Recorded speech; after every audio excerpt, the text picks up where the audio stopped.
Okay, this is Sue Frederick, and we are about to begin our sacred numerology class in April of 2024, and I am happy to be alive and happy to be with all of you. So I'm going to mute everyone, and we are going to pray in. Let's all close our eyes and take a deep breath.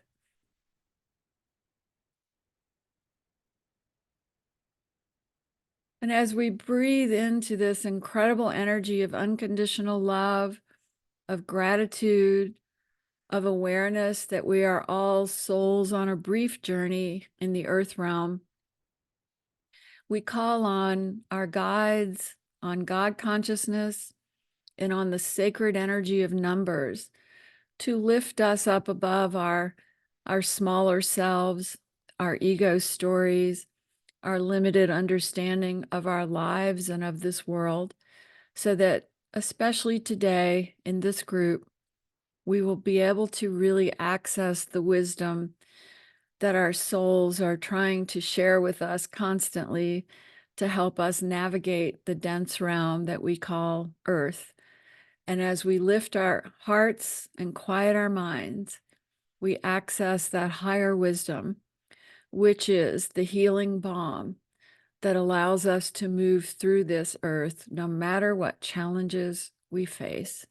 And so it is. So you all have to unmute when you speak. And I wanted to start by saying that today I'm so blessed to have some people who have studied numerology with me for more than 14 or 15 years.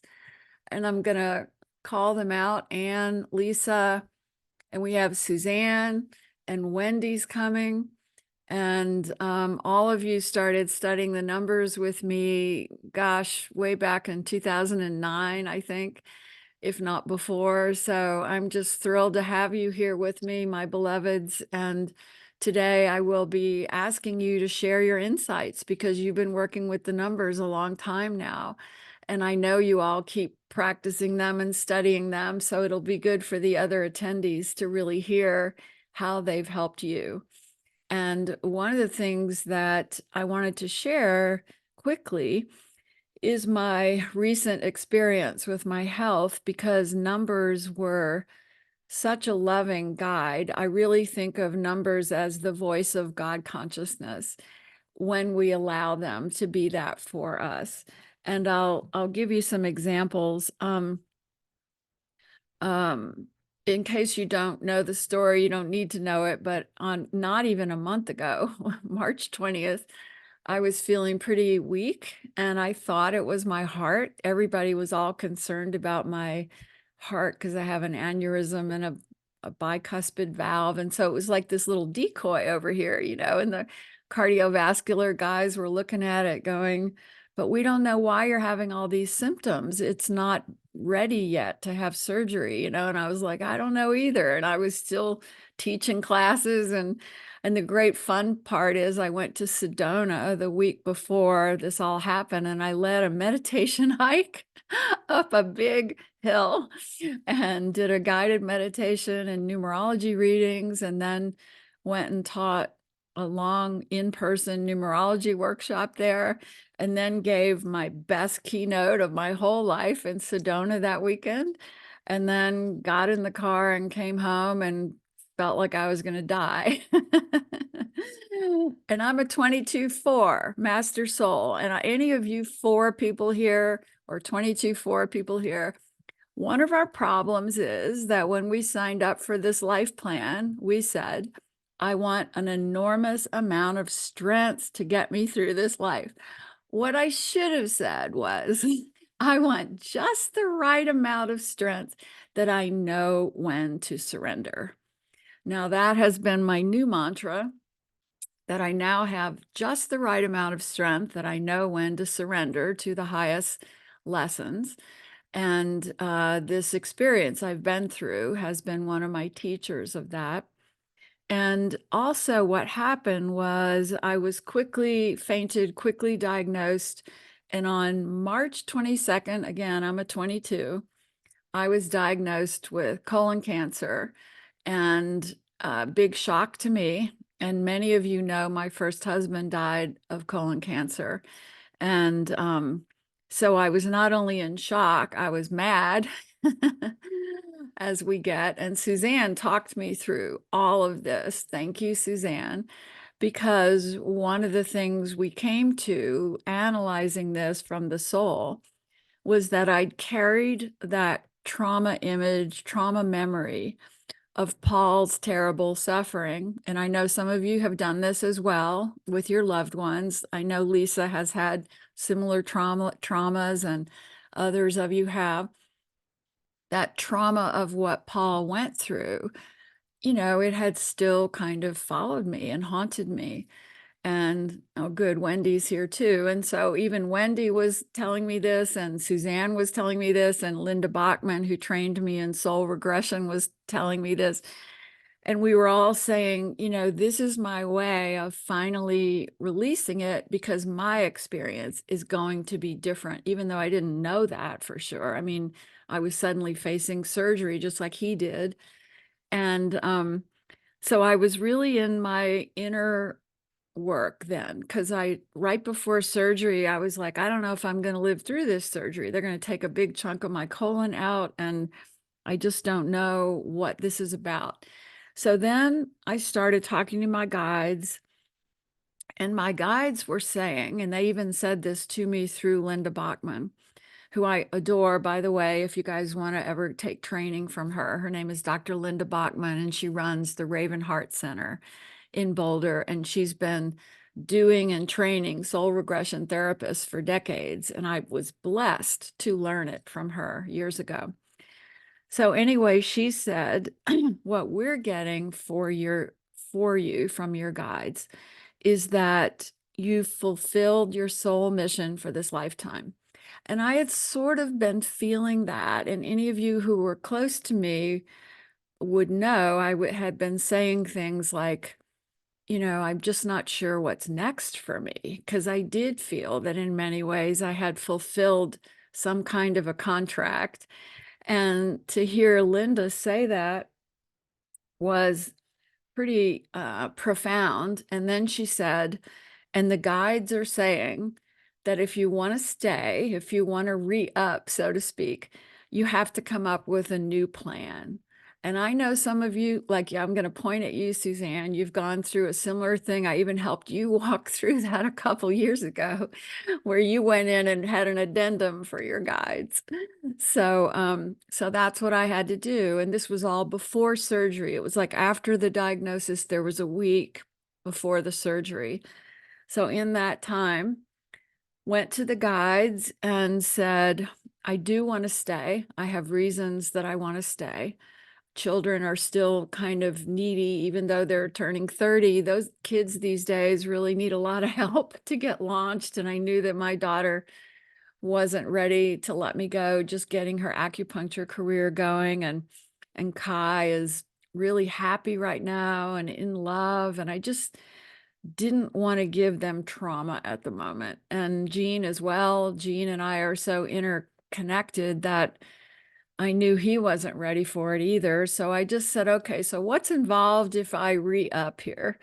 And it became very clear that what I had to let go of was a certain way of being, thinking, and working. And it came down to my hard pushing efforts of my number 4 that drives my path of the 22. And also my detailed work of working with clients and doing such intimate, intricate charts for everyone. I mean, it's good to do that. And I bless all of you who do that kind of work. But I've done it for 20 years or so, and it just had become a load that my soul couldn't carry anymore. All of those client stories and helping them so much and having their charts and working with them that way. And so I was willing to let that go. And right now I'm only seeing one client a week, and I'm changing my whole focus of my business to be more of these group classes and workshops and readings. I'm doing a lot of group readings now. And so I had to agree to that, which I did, which took a lot of going through my calendar and blocking things out and rescheduling people. but that had to happen.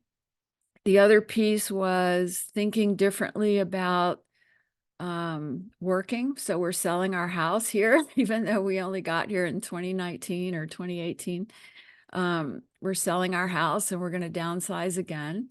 So all of these were big promises that I had to speak out loud before surgery. And I'm just sharing this with you because, you know, the guides want to hear that you are serious. So I even had to get on the phone with a realtor, Jean and I did, and say, and fortunately, the realtor is one of my really good friends here, and say to her, Carol, as soon as I'm out of surgery, you're coming over and we're evaluating the house and we're putting it on the market. And she was like, yes, we'll do it. And then I had to get through my calendar and cancel a bunch of people and do all of that as affirmation that I was ready to change my life for the new life plan that would be coming. And numbers guided me again, because then on the day I was back in the first hospital stay, my room number added to the number 9. And I remember at that moment when I saw that 9 is the number of surrender, as we'll be talking about today. It's also the number of culmination of everything you've learned. And in that hospital room, as one diagnosis after another sort of came to me, and was given to me through all these tests, my only action was loving surrender through all of it, with the number 9 guiding that. And then when I went back into the hospital for the surgery, I was randomly assigned, while I was in surgery, they randomly assign you a room number. So they randomly assigned me, guess what, people, and we'll be talking about these numbers today, the room number 3311, 2 master soul numbers in a row, and I'm the 22. So it's like above my head was 3311 and I'm on the 22. It was like the complete master soul arrangement there. And everybody who'd come in my room, all my girlfriends, they were like, I can't believe the numbers 3311 are over your head, you know? And then you add those numbers up and they're the number 8. So 8 is our number of empowerment. 8 is the number that says, this lesson is about owning my power. And I'm going to find a way to own my power in it no matter what.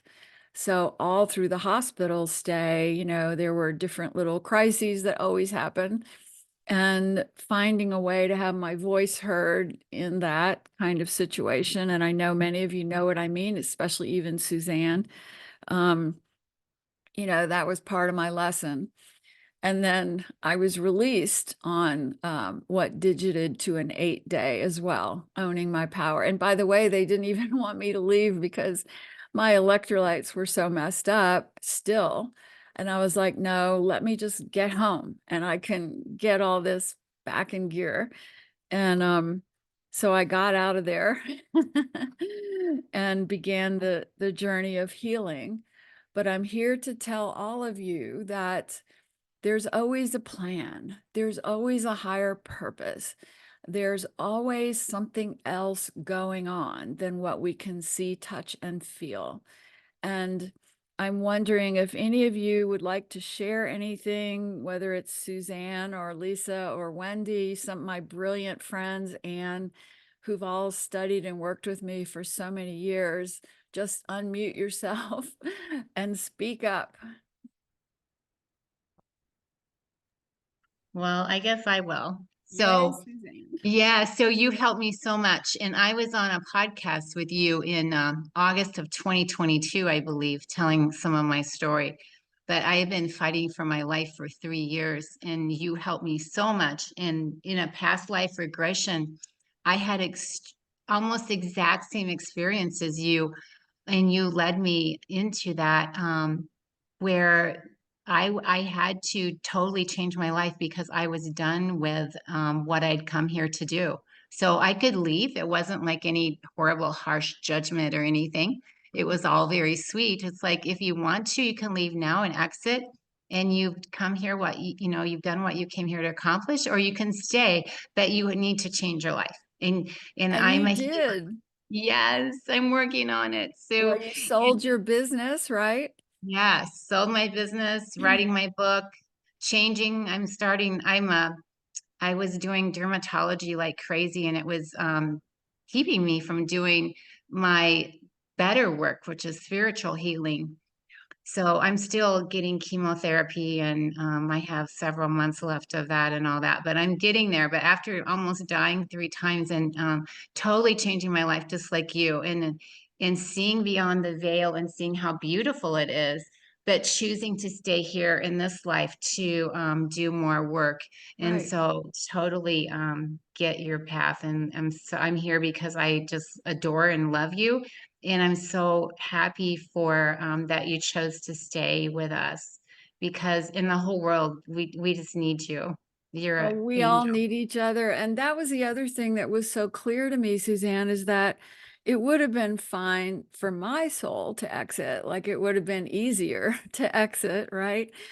And and I'll just share, I mean, I had lost so much blood by the time they were ready to do surgery. Like I was getting transfusions and I was down to in the hospital what they call a 6.2 hemoglobin level, which Suzanne, means I have almost no red blood cells left in my body. So I'm not talking about this lightly as an experience. I was really at death's door many times in this experience, as you have been, but mine has been quicker. I mean, I feel like mine was condensed into less than a month. That's just so me, right? I always want to get things done very quickly. And but yeah, you're right. And I remember even thinking, okay, well, maybe I'm wrong and I can't stay. And there was a day in there where I was telling my children who were here helping me and everybody, I can't do this. I can't stay. And they were like, yeah, you can. We're going to get you through this. So it's not like it was all one happy, happy la la party. And I don't want to be giving anybody the impression of that. There was a whole lot of suffering involved because we are on earth. We still have human bodies. That is the thing. Our spirits are eternal. They are glorious. They are completely healthy all the time. They are free to travel in and out of the body, but our bodies carry the heavy, dense energy that we experience pain, fear, doubt, all of those things that all of us are way too familiar with. But I remember in the hospital having these moments where I'd be feeling horrible and I would be trying to shift my energy. And a little tiny thing would happen, like a nurse would come in and I'd say, tell me your story. And she would start to talk about her life. And I would start shifting to a higher place because now I was thinking of her in a client way, like, oh, I bet you she's an 8 path, and I bet you this and that, and kind of back at work, so to speak. And that would shift my energy. So that is our only job here, that when we're bottomed out as we get, and that is part of being human, that we find our ways to start shifting our frequency to a higher frequency, because then we can hear the guides, we can feel the angel presence. There was one point where there were angels all around my bed, and even my daughter was telling me that. Um, but it's up to us to shift our frequency so that we can see and feel and trust that. And that's the hard part here. Wendy, did you want to say anything and add anything? Because you wrote the most beautiful, wise comment about all of this when I was reaching out to you. You have to unmute, honey. It's not that I don't want to unmute. I just don't know. There you go. We can hear you. I don't really have anything to add. I'm finding myself very emotional, actually. Oh, baby. Just to, I guess, to be part of this journey with you and to be an observer of how it's done. Oh, but you're the example of how it's done, Wendy. Oh, baby. Oh gosh, I just want to, I'm so grateful. I was so amazed and that you actually reached out after just going through this tectonic experience to even want to have a gathering. Yeah. And that's why I needed to be part of this. I needed to be part of this to not only hear your reflections, but to welcome you home. Wendy, you're a beautiful 7-path Pisces, right? So when we talk about the 7 paths today, Wendy's a beautiful example of that, always analyzing, asking why, and finding the higher answer, the wisdom answer. And she's a gorgeous soul, and that's how she's navigated her life for the 20 years I've known her. All right, so anybody else here want to add any insight or questions? We have Anne and all kinds of other people here who've known me a long time. Anne, did you have any insights or questions?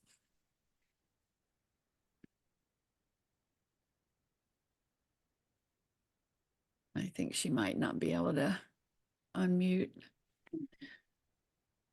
There we are. Hey, can you hear me? Hey, Anne, yes. I'm 3 minutes from home and I'm driving safely. Okay, be safe and we'll talk to you when Yeah. you're home. Okay. So it's funny that you reached out to me because I saw this thing happening and I put it on my calendar hoping I could go. And then you reached out and it was already on my calendar. So I was like, okay, that's me and Sue for sure, you know. Yeah. And I started with Sue in 2010, getting my first session, and there was a group of us that she tutored and mentored to become people that do Numerology. what Sue do. Yeah. Yeah, people that do what Sue does. And I've always been the one that's like, oh, who am I to think I know anything for anyone? And I would always show up at the group meetings, and I even flew out to Colorado to be part of a Right. grief workshop. And you know, but my self-doubt and self-loathing and self is just so undermining. And my whole thing is love. It's like, how can I love myself more right now? And even though I try really hard to hide from the world and to undermine myself, I just recently did 3 sessions. Good. And each person wants another session.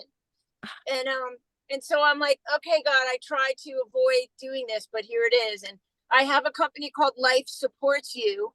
And I always say, I'm its first client, you know. And then one little thing about the past life regression, I just did it recently with Sue. It was so different than I thought it would be. I mean, I thought I was going to find out why this, you know. And you know, we went through 3 lives, and my first 2 lives, I didn't have a body. Mm-hmm. And the first life, it took a little while to figure out what was going on, but I was inside of a rose. Yeah. And it's funny because I'm taking a watercolor painting class, and I drew the rose, but I hadn't gotten to paint it yet. And I kept avoiding painting the rose. And then I found out that one of my lives was, I don't know if I was like a piece of dew in the rose, and if dew has consciousness, I don't think I was above because I looked down and I didn't have a body, but I rose up from the inside the rose. It was the most beautiful pink, superb wrinkles of a hand, and then I realized it was wrinkles of the rose. And then as the sun came up, my little self got to the top of the rose, and I felt the sun. And you know, I still haven't painted the rose, but when I do, I'm going to definitely send a picture to you, Sue, because that was so powerful to realize that I had a total beautiful experience of pure consciousness from inside this rose. Well, let me also share with everybody that yes, everything on earth has consciousness, and everything beyond earth has consciousness. And that is even talked about by the quantum physicist.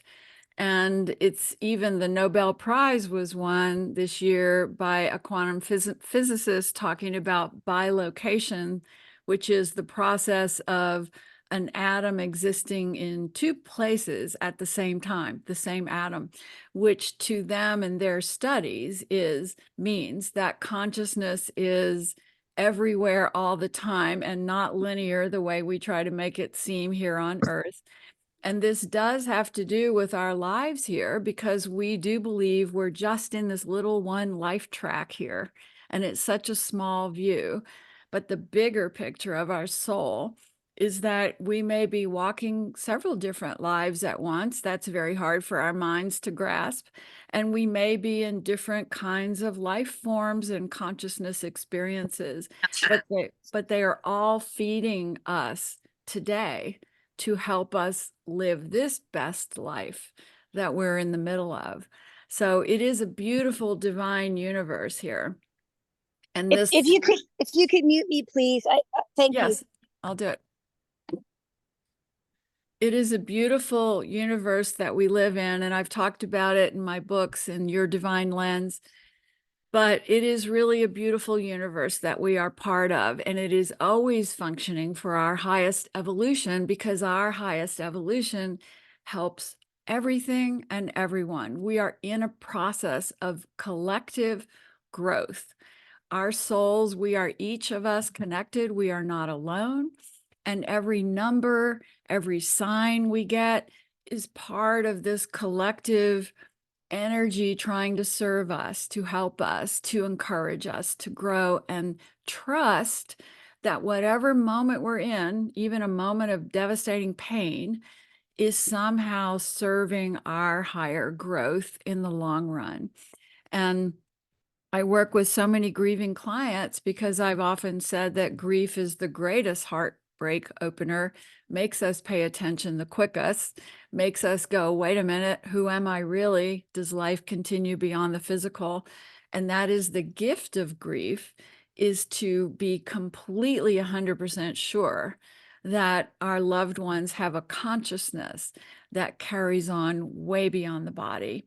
So we're going to start with the numbers, but first I just want to say one other piece of it is that in my experience, I also was very held by my father in particular. I have found that during a crisis, one of your departed loved ones will really step forward to be the most comforting one.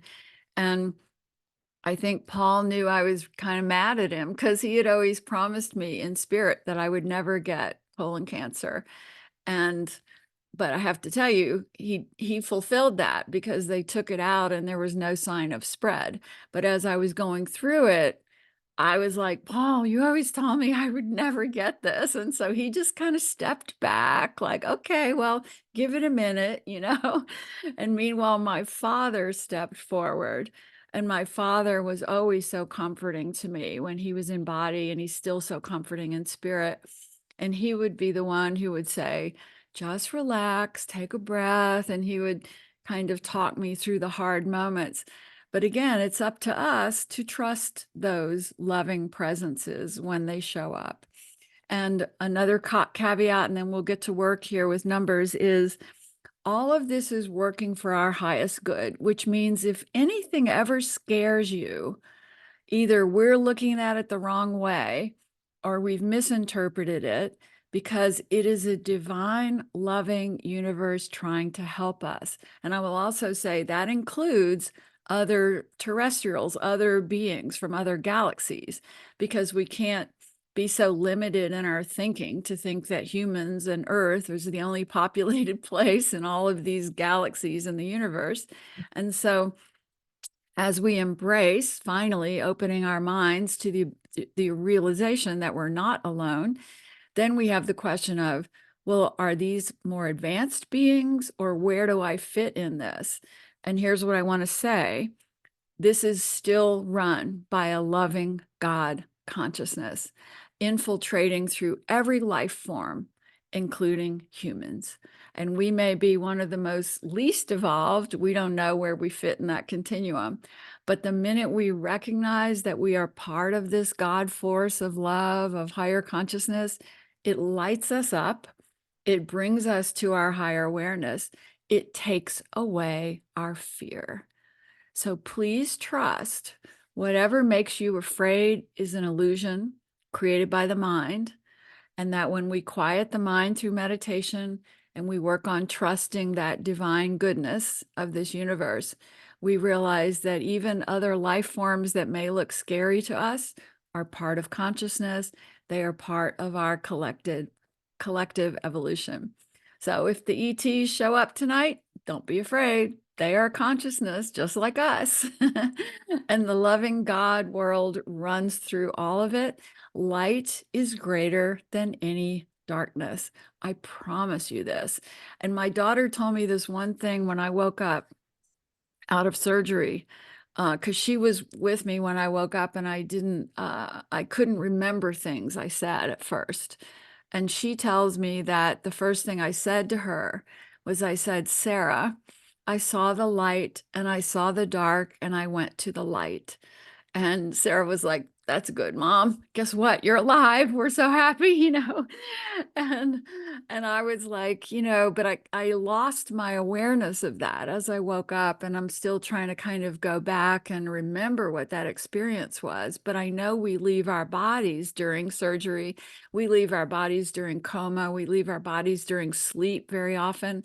So all of those are times when we're going to talk to our guides, to talk to our spirits, to get more information. And we may often be seeing the light and the dark and choosing the light, especially when we really do get out of our bodies. So the greatest training we can ever have for any kind of crisis is always looking for the light.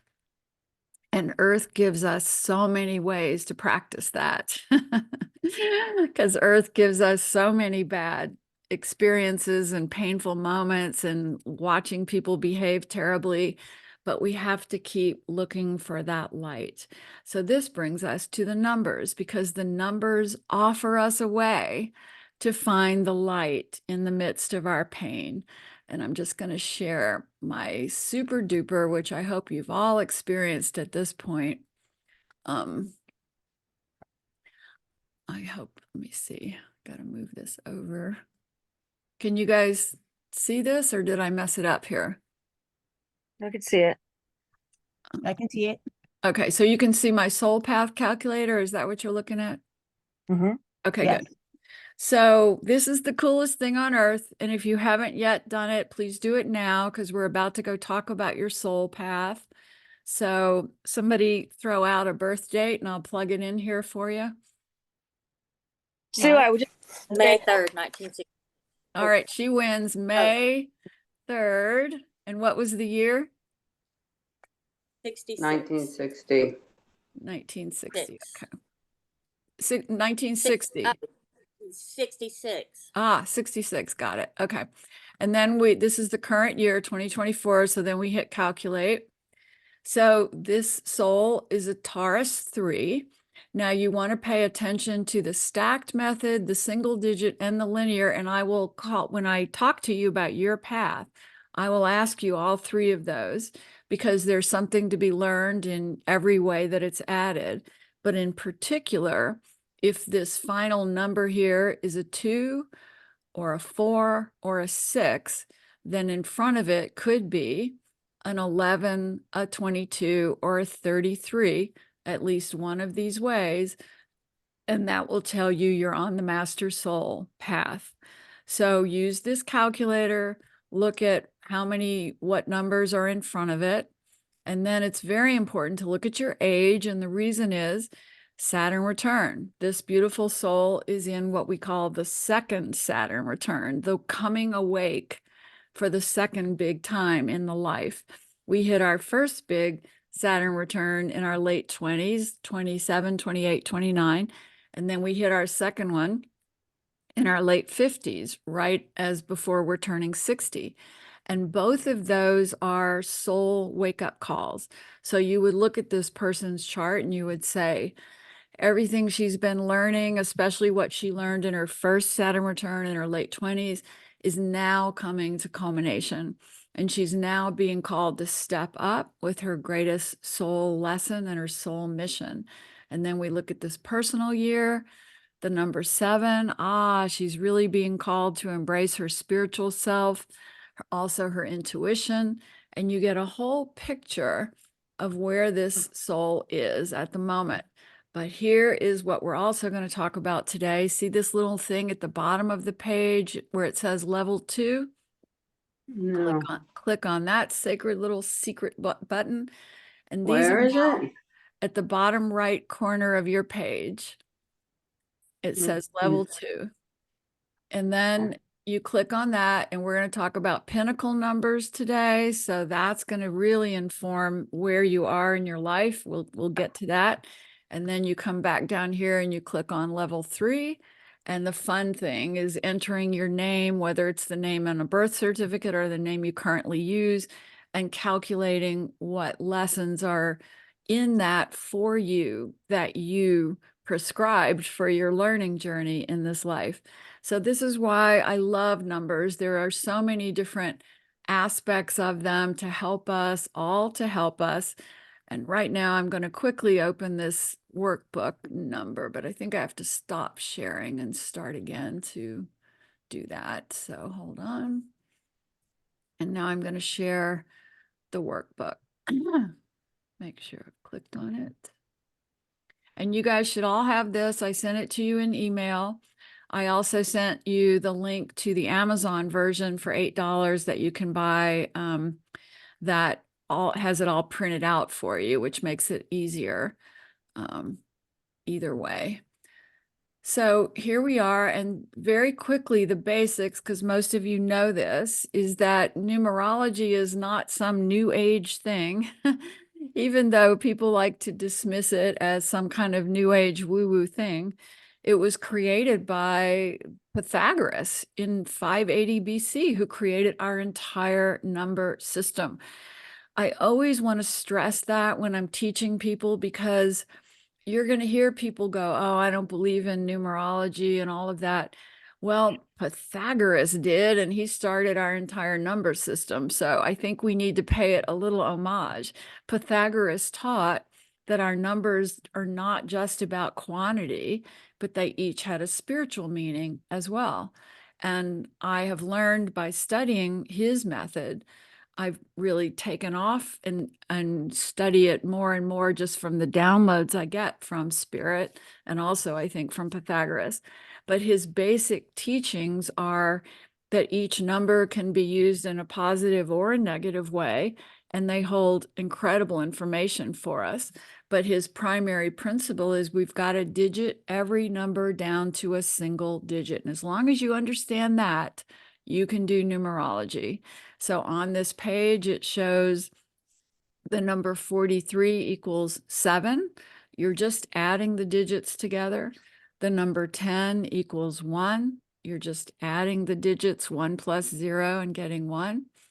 And once you get those single digits figured out, then you can begin figuring out your soul mission, your birth path.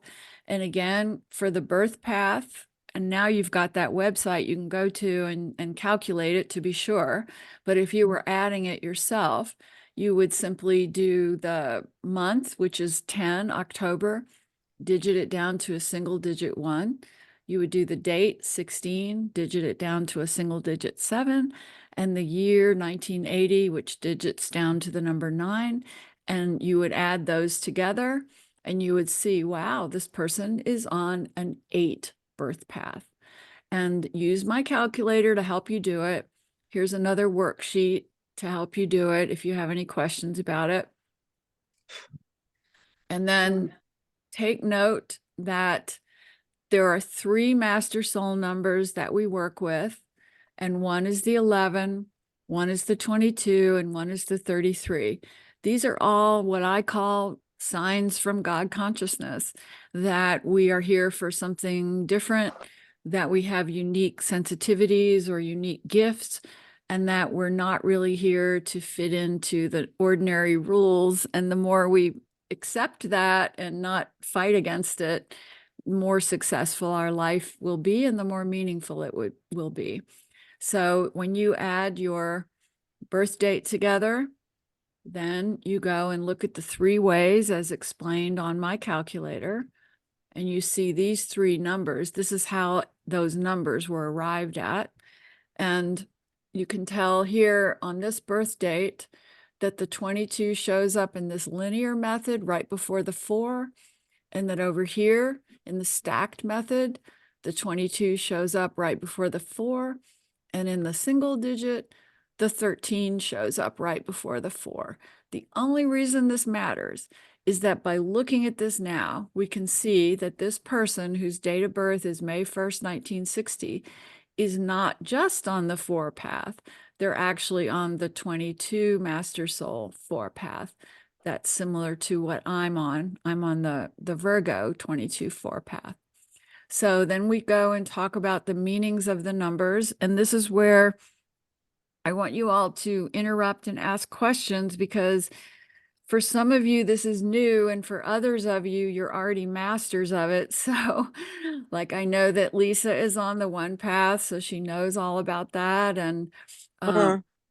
so, uh, so who does anybody, because it sounds like somebody's trying to ask a question here, or maybe I didn't understand that, but mute yourself unless you have a question, please. So the positive energy of the number 1 is you're going to be desiring to lead and to bring your vision to the world. You're going to be very independent, but it is born of self-doubt. So when we talk of the arc of learning, which is a very important term, we each have an arc of soul learning. We're all in the divine realms, and we're agreeing to drop down in here and have a life, a human life. And we're saying, what am I going to be learning there? Because as I learn it, I will turn around and help others with it. That's our collective agreement. So if you've come in on the 1 path, you are starting out with self-doubt. Perhaps you have a difficult childhood, or loneliness, or poverty, or lack of love, and you find your way through it to become a leader, a visionary, and a guide for others.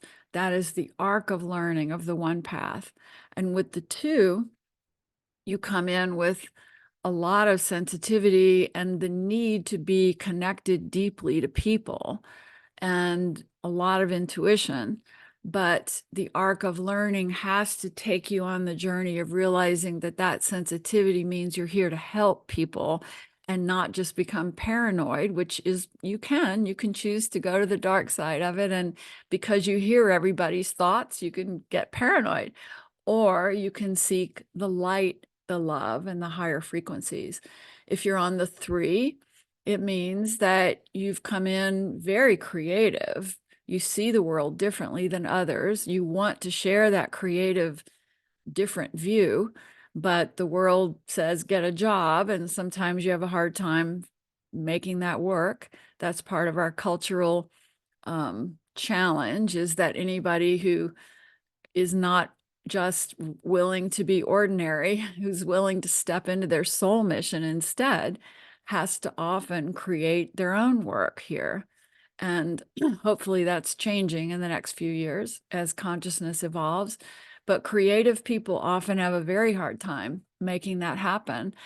And the arc of learning, though, is to trust that the way you bring your creativity to the world is somehow your gift for the world, and making that work, whether it doesn't always mean you're going to be the next Van Gogh, but it does mean that maybe you'll be a dance therapist or an art therapist or a therapist in general who uses creative means to do it, to help people.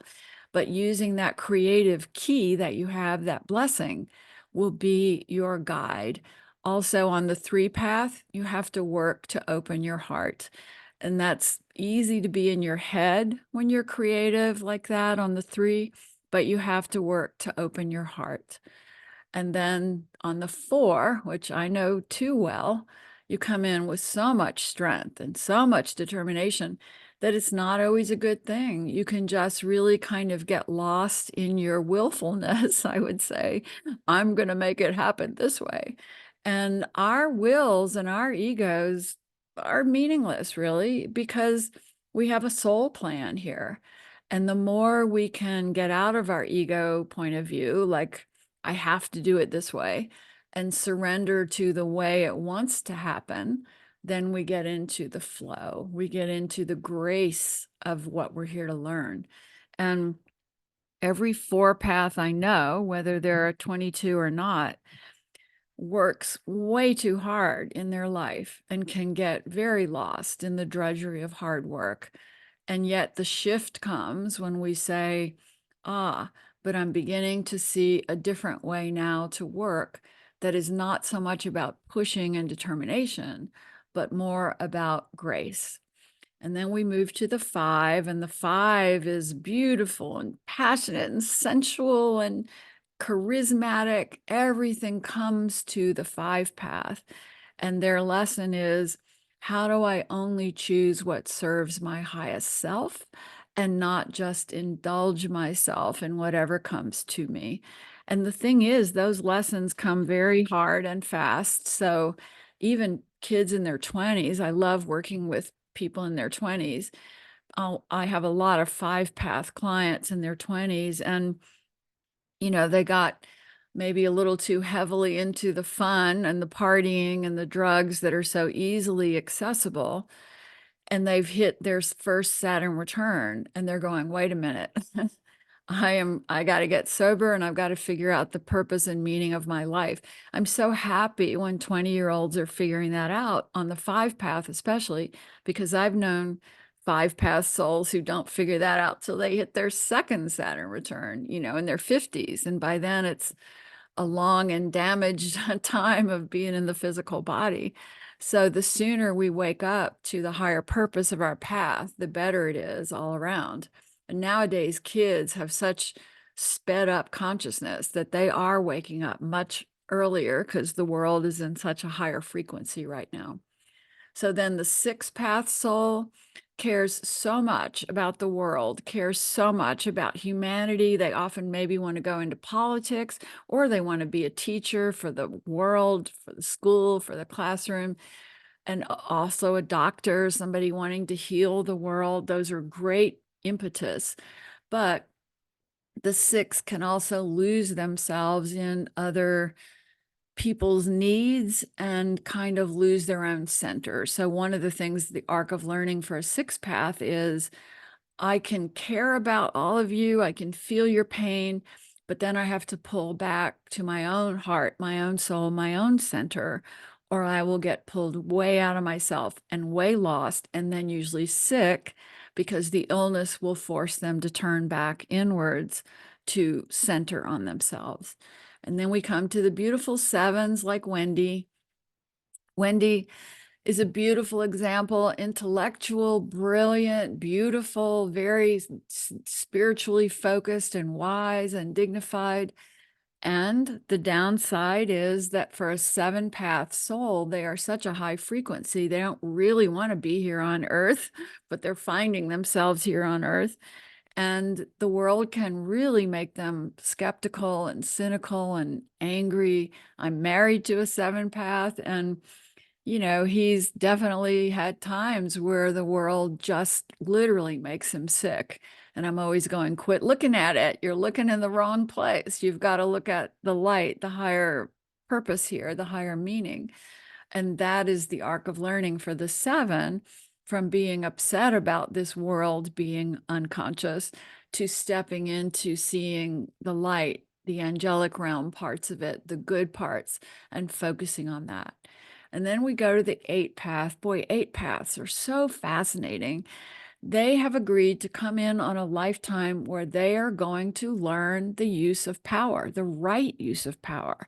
But we never learn anything immediately by doing it the right way. So if you're on the 8 path, you are going to dabble in either giving your power away, being submissive, or owning it too much and being abusive, until you really find that beautiful, fine, balanced walk of holding your power correctly and with love and empowering others around you. So if somebody is on an 8 path, you may also notice that they always have to be kind of the center of attention, even if they're doing it in a quiet voice, kind of manipulative or controlling, or they'll do it in a very disruptive voice. But either way, they might find themselves in the middle of the drama or the conversation. But just forgive the 8 path for that, because it's how they're learning what power is about. And this year of 2024 is an 8 universal year. So look at this world right now, trying to figure out the right use of power. Lord. Taking a sip of water as I say that. Because we're going to see this year the right and wrong use of power displayed on full stage for us all to observe and witness and even be a part of. And our only job in this is to always choose the light, always choose the love, no matter what the world does, no matter how crazy we might see things playing out. And I had a conversation with Spirit about this recently, because I do think there's probably going to be some civil unrest this year. And, you know, we can't be upset about that. It's sort of just the play of power. And you can't get through an 8 universal year like this without having some people get very angry and use their power for bad. But it's our job to be using our, excuse me, hold on. It's our job to be using our power for good, seeing the love, seeing the light, loving on people anyway, no matter how they behave, knowing that they're just a lost soul on a journey trying to figure it out, just like us. The more we hate on the people who disagree with us, the more we're now on the dark side of power. This is the biggest, hardest call to action humanity has ever had, that we have to find a way to love each other, even when we think the other person has terrible, horrible beliefs about humanity. We have to find a way to see the soul in everyone and love on them. Boy, that is a call to ministry for all of us. And I can tell you that's why I went to 4 years of ministry school a while ago, is that I could see the world tearing itself apart. And I wanted to find a way to really take a stand for the light.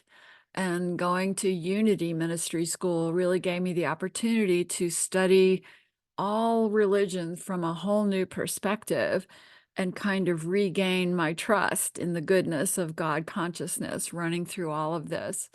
And we've had many incredible spiritual teachers on this planet, everybody from Buddha to Jesus to not the Virgin Mary, the Mother Mary.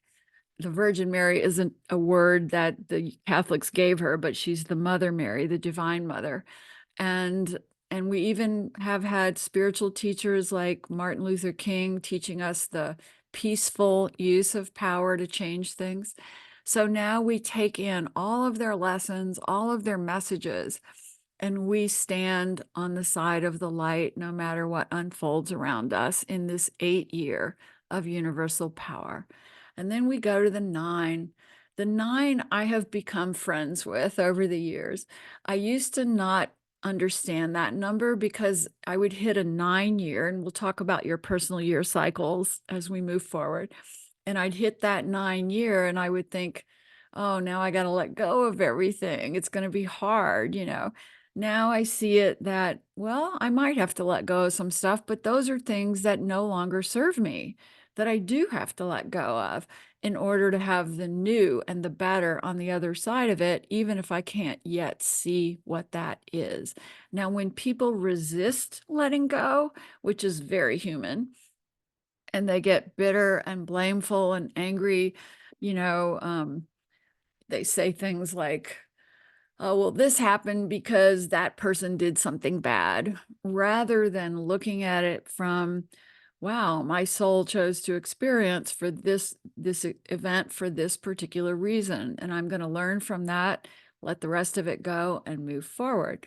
That is the grace of the 9, the surrender of the 9, rather than on blame and bitterness. And things happen here on earth that are not pretty, and they happen to all of us. We can waste our life lost in that blamefulness, that bitter, or we can say, all right, got the lesson, moving forward here.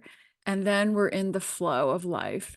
And then we come to these beautiful 3 numbers here that are the master soul numbers, the 11, the 22, and the 33.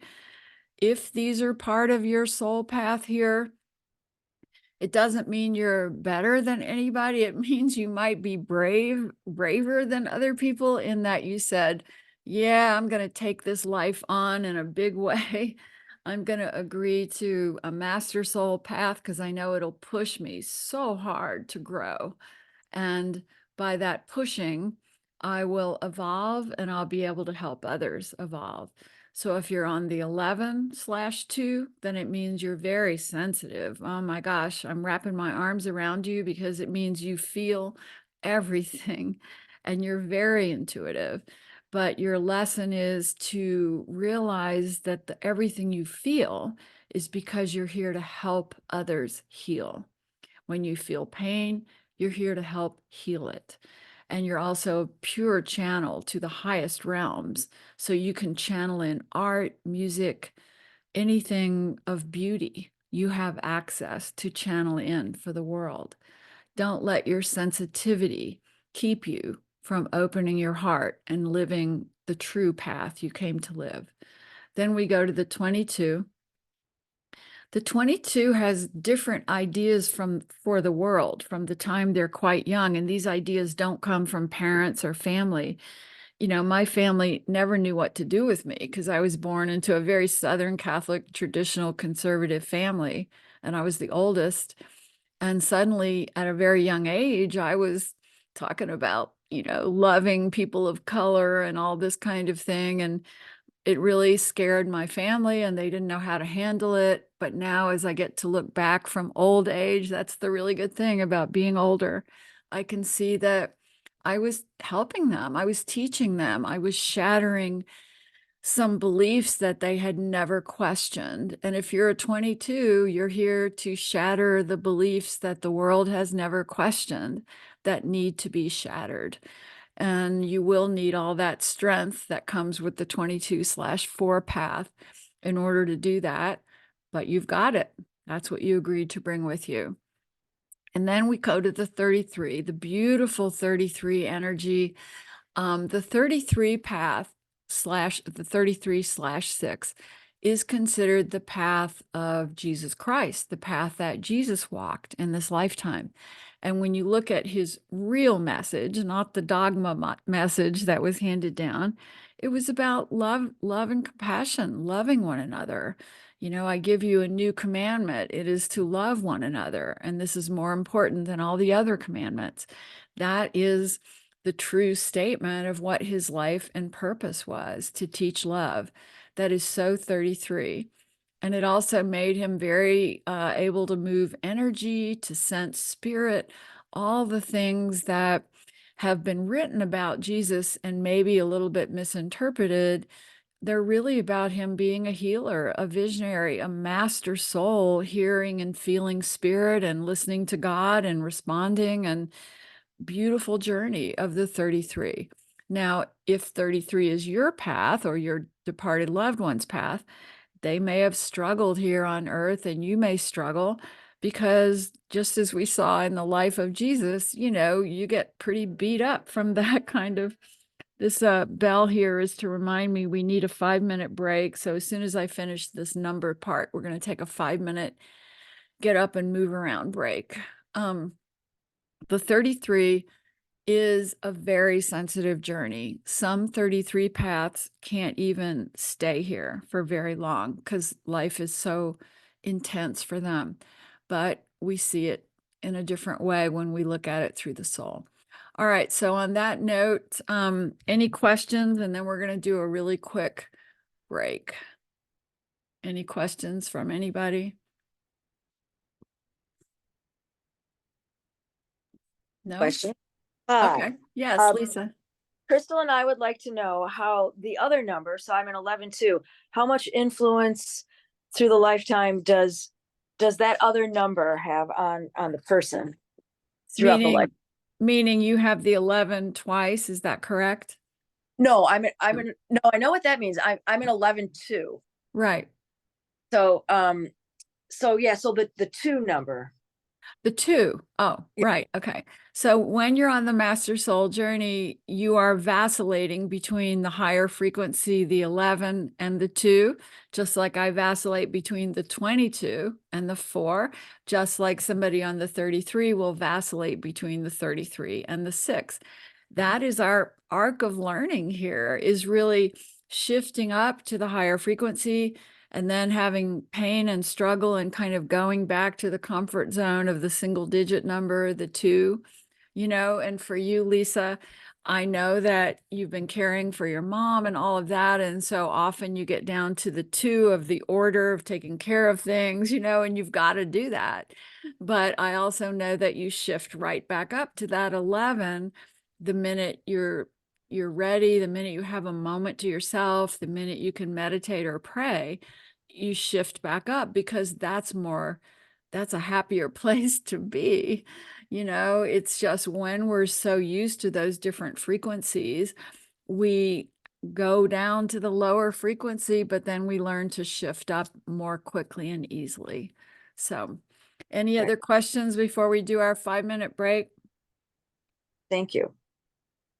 All right, so I'm going to pause recording. Everybody get up and stretch, because I got to move my body a little bit here. I'm only 2 weeks out of surgery, so I got to honor my body.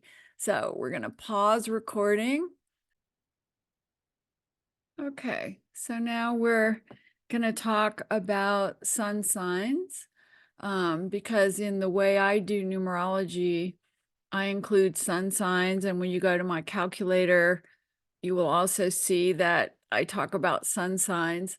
So I'm going to share my screen again here. Let's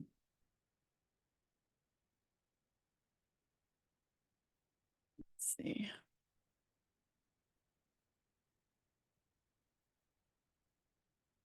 Okay.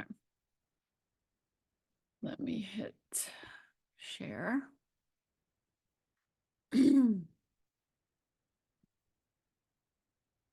All right, so we're just going to jump into sun signs because they're a part of it. Okay.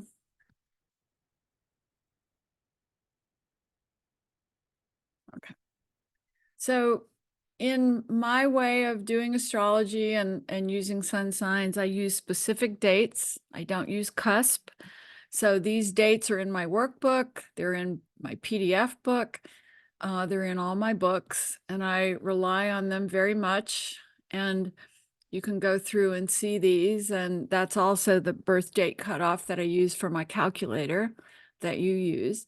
And I'm very quickly just going to do my version of how these sun signs express themselves, because it's kind of fun. And I learned it from an astrologer a long time ago. And it just gives you a quick rundown of how these energies are different. If you come in, for example, on an Aries 11 path, that's quite a different energy from a Pisces 11 path. So, and are we recording again? I hope so. I think we are. Yeah. So the Aries is the I am energy. I am here. I am worthy of being held in attention, being held in grace. So it is not a hidden energy. It is not a soft energy. It is a loud and proud energy of the ram, as they say. And then we go into Taurus, and Taurus goes, oh, I am here, but I have a physical presence too. I have a body. I have physical strength. I am the bull. I can push back. That's the energy of the Taurus. Of course, the Taurus can be a little too stubborn, too bullish. Like everything else, the sun signs have their gift and their challenge. And then the Gemini comes along and says, I have a brilliant mind, and I can think differently from the world. So I'm going to spend a lot of time in my head thinking about things. And I may flip back and forth between different ideas as I try to come to my truth.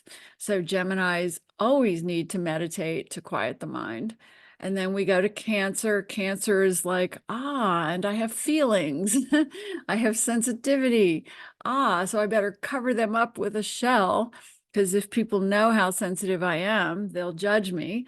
So the Cancer has to vary between hiding beneath the shell and then sharing their deep sensitivity, which gives them gifts of being a healer.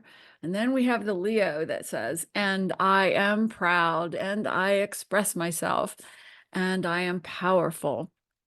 And the Leo can be a very loud and pushy lion, but it can also fill the room with warmth and sunshine and heart when they're living on the right side of that energy. The Virgo comes in and goes, oh, but wait, there are things wrong with this world. Oh, and there are things wrong with me. So I better really look at all these things that are wrong in the world. But the enlightened Virgo goes beyond that and says, now that I understand all the problems of the world and of myself, I can begin to find solutions for it. So the Virgo mind has to be pushed further than the focus on the problem to find the solution. And meditation definitely helps with that. The Libra energy comes along and goes, and I care about fairness and balance and beauty and grace and the arts. Oh, but I'm not grounded at all. Gosh, I better figure out a way to land on Earth. And the Libra has a similar energy of the Gemini, meaning flipping back and forth in their mind, having a hard time landing on their decision, their truth. So again, meditation is so important for that. But the Libra always brings beauty, always brings grace, always bring the arts.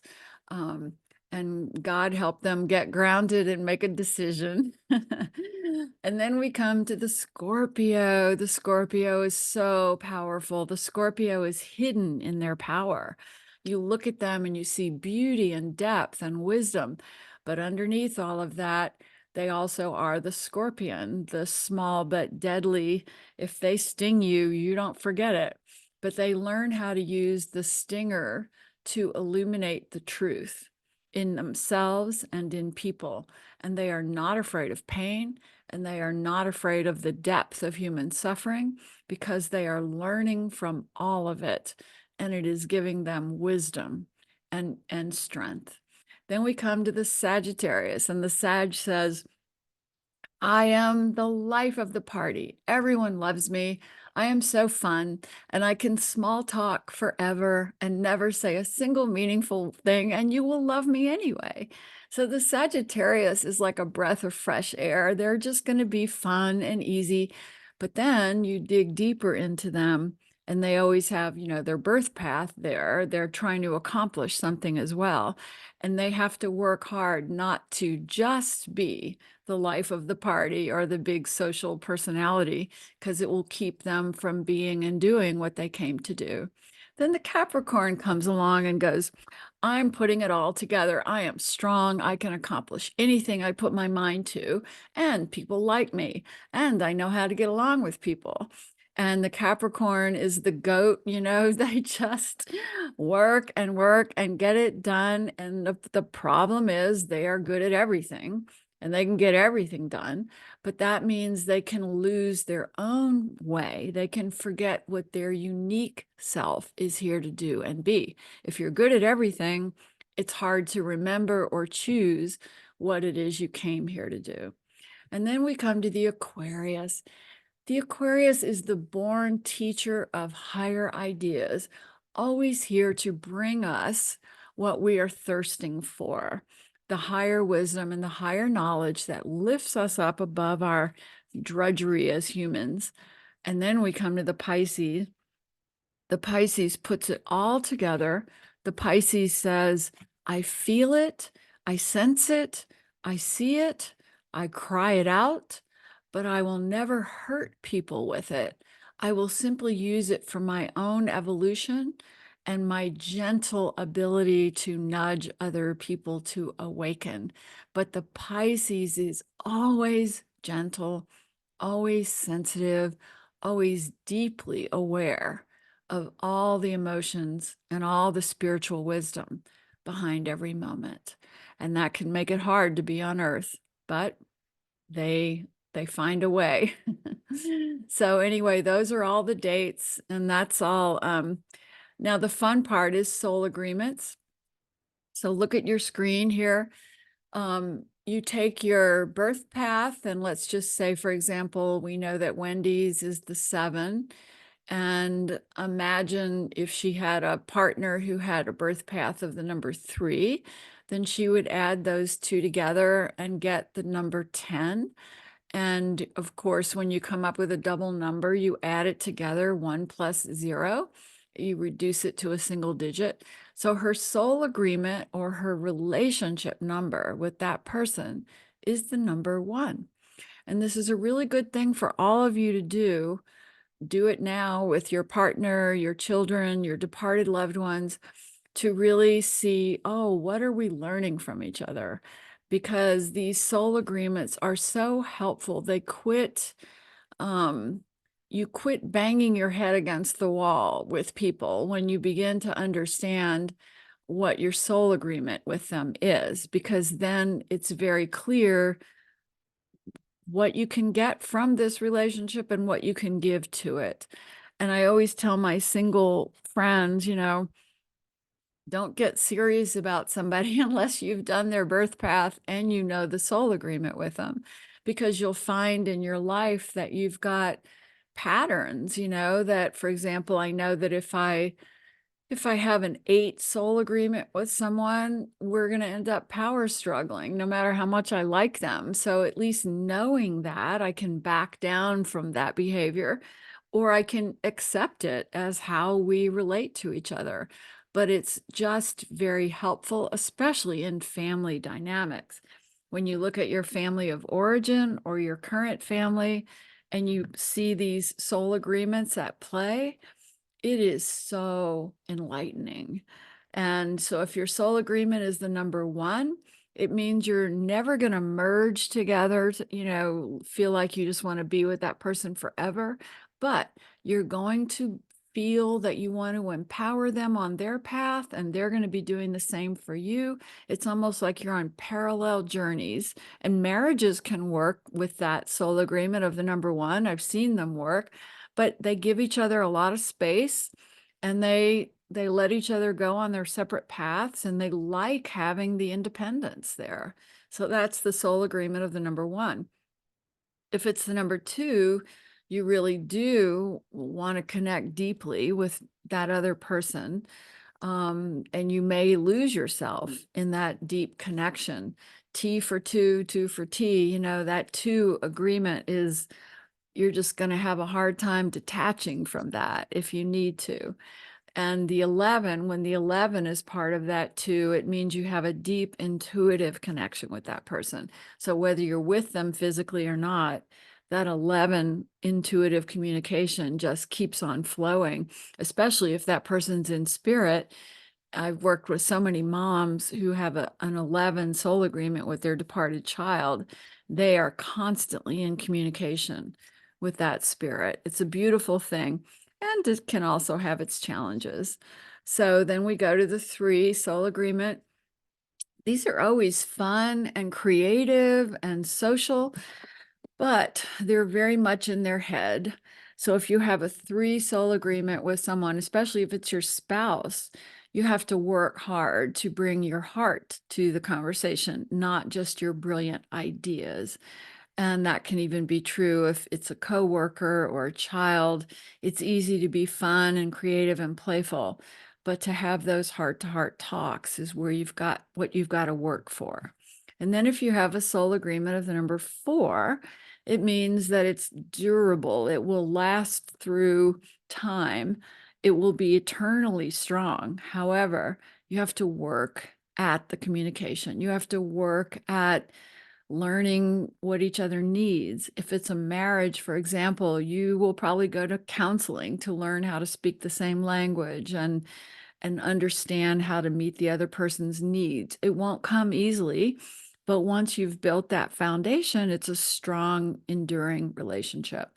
Then we go, if it's a 22 soul agreement, that's a beautiful thing, because It is built on the number 4, which is very strong, but it's also that together you two can really make a difference in the world. You can shift consciousness. You might work together. You might share ideas together and have them be very inspired and very successful. If your soul agreement is the number 5, it means that it's going to be passionate, it's going to be sensual, it's going to be filled with travel and adventure, but you also have to find a way to find your center in it, not just get swept away in the lifestyle, the sensuality, all of that. You really have to work to find your center. And that's a good thing in life. We all have to do that. And then if the soul agreement is the number 6, you have a deep and lasting love with this person. And it may be beyond all reason. I mean, I've got 6 soul agreements with people where I go, you know, there's so many things about this person that kind of drives me crazy, but I love them endlessly and I always will. That's when you know it's a 6 soul agreement. It's just heart to heart. And then if it has that 33 above it, it's like a super amped up agreement. You're going to love each other, not only in a very physical and emotional way, but spiritually, you're going to be in alignment with each other on the 33 level. I have a girlfriend here. She and I have the 33 soul agreement, and literally all of our conversations, and we're best friends, and all of our conversations are about spirit and soul agreements and the guides and all this higher stuff. And other people listen to us talk and they're like, God, don't you guys ever talk about anything normal? Well, we think that's normal. So a 33 soul agreement is good if you're ready for it. And then if you have a 7 soul agreement, it can be a little scratchy. Look at the number 7. It's got sharp edges. You know, you can be critical of each other, analytical of each other, but you have the gift of also having great intuition and being spiritual seekers together. As long as you don't let those harsh edges of perfectionism and criticism damage your soul agreement, the 7 is a good one for spiritual growth. And then if your soul agreement is the 8, I would say be aware and study in your life how you react to the 8 soul agreement.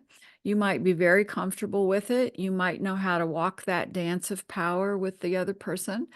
Or you might realize you have a pattern of giving your power away to them, which is not good. You need to hold your power sacred. Or you may have an agreement of abusing your power with this person. But it's a great lesson. It's a great opportunity for you to learn how to hold your power sacred if the soul agreement is the number 8. And then the soul agreement of 9 is ultimate culmination. I mean, the 9 soul agreement can work beautifully if you're both evolved, if you're both awakened, if you're both aware, but it always has this tinge of surrender for highest good in it, which means if it's no longer serving your growth and your highest good, it may slip away. But as long as it's serving your highest good, as the number 9 requires, this soul agreement will work. All right, so we're going to move on now. You can read all of this, but we're going to go to some fun things. Before we do the name number, I want to do the, let's go in your workbook. We're going to move on to the Pinnacle cycles. So you can go to page 43. And then I want you to be sure to go to the calculator because in the, yes, go ahead. Sorry, it's Lydia. Will we have time for questions at the end, even if we missed our Yeah, go ahead. You can class? ask right now too. Okay, yeah, I thought maybe it'd be nice to give your voice a break. Thank you. Thank you. Thank you. Before I ask my questions, I just had 2 things that I wanted to say. First of all, I'm so happy for you and your family and your extended family, which I think is this community, that you are okay. And I'm really happy for you. And you seem like completely 100% healed. And I know it's only been 2 weeks. So I just want to say how happy I am for you. Thank you. And I also just wanted to say, at the top, you talked about your daughter, who's a Libra, and I'm a Libra too. Right. And that, you know, that you re-upped to come back here because she still needs you. And I just kind of want to say, from having lost my mom at age 47, about 10 years ago, I really loved our dynamic in this lifetime, and I did not want her to go. So it wasn't just that I needed her, it's that I loved her. And I was like, I don't want to let go of this dynamic of this lifetime of us together because it's been so good. So I personally feel like that's part of why your daughter wants you here. You Oh, know, she that's so just loves you sweet. so much. She's like, I like this setup. That's so sweet, E- Lydia. Even though it might drive you, the mom Virgo, crazy sometimes. She's like, I love you. I don't want to give you up. Anyway, That's um, really sweet. I just wanted to say that. So I am an 11 too, Mhm. and I'm in a 13-4 year. And I lost my mom 9 years ago, and my father has gone through a health crisis recently, and he hasn't come back from it. So I have a Virgo 22-4 sibling Ah, who is not evolved. yeah. I I know understand. I know Yeah, we're being recorded. yeah. So, and I'm trying to, and I've written down all the main people in my life, and I've done my soul agreement numbers with them and their life path numbers. I have a whole chart. And I've So done this the good. last 2 months, but so I'm trying to think of a bigger question to ask that encompasses kind of all of them, but the most difficult ones. And I'll start with that person. How do we, as evolved souls, come to deal with somebody who's on the dark side of their path when it comes to caring for the elderly, and also, and I'm sorry to sound material, but the elderly's estate?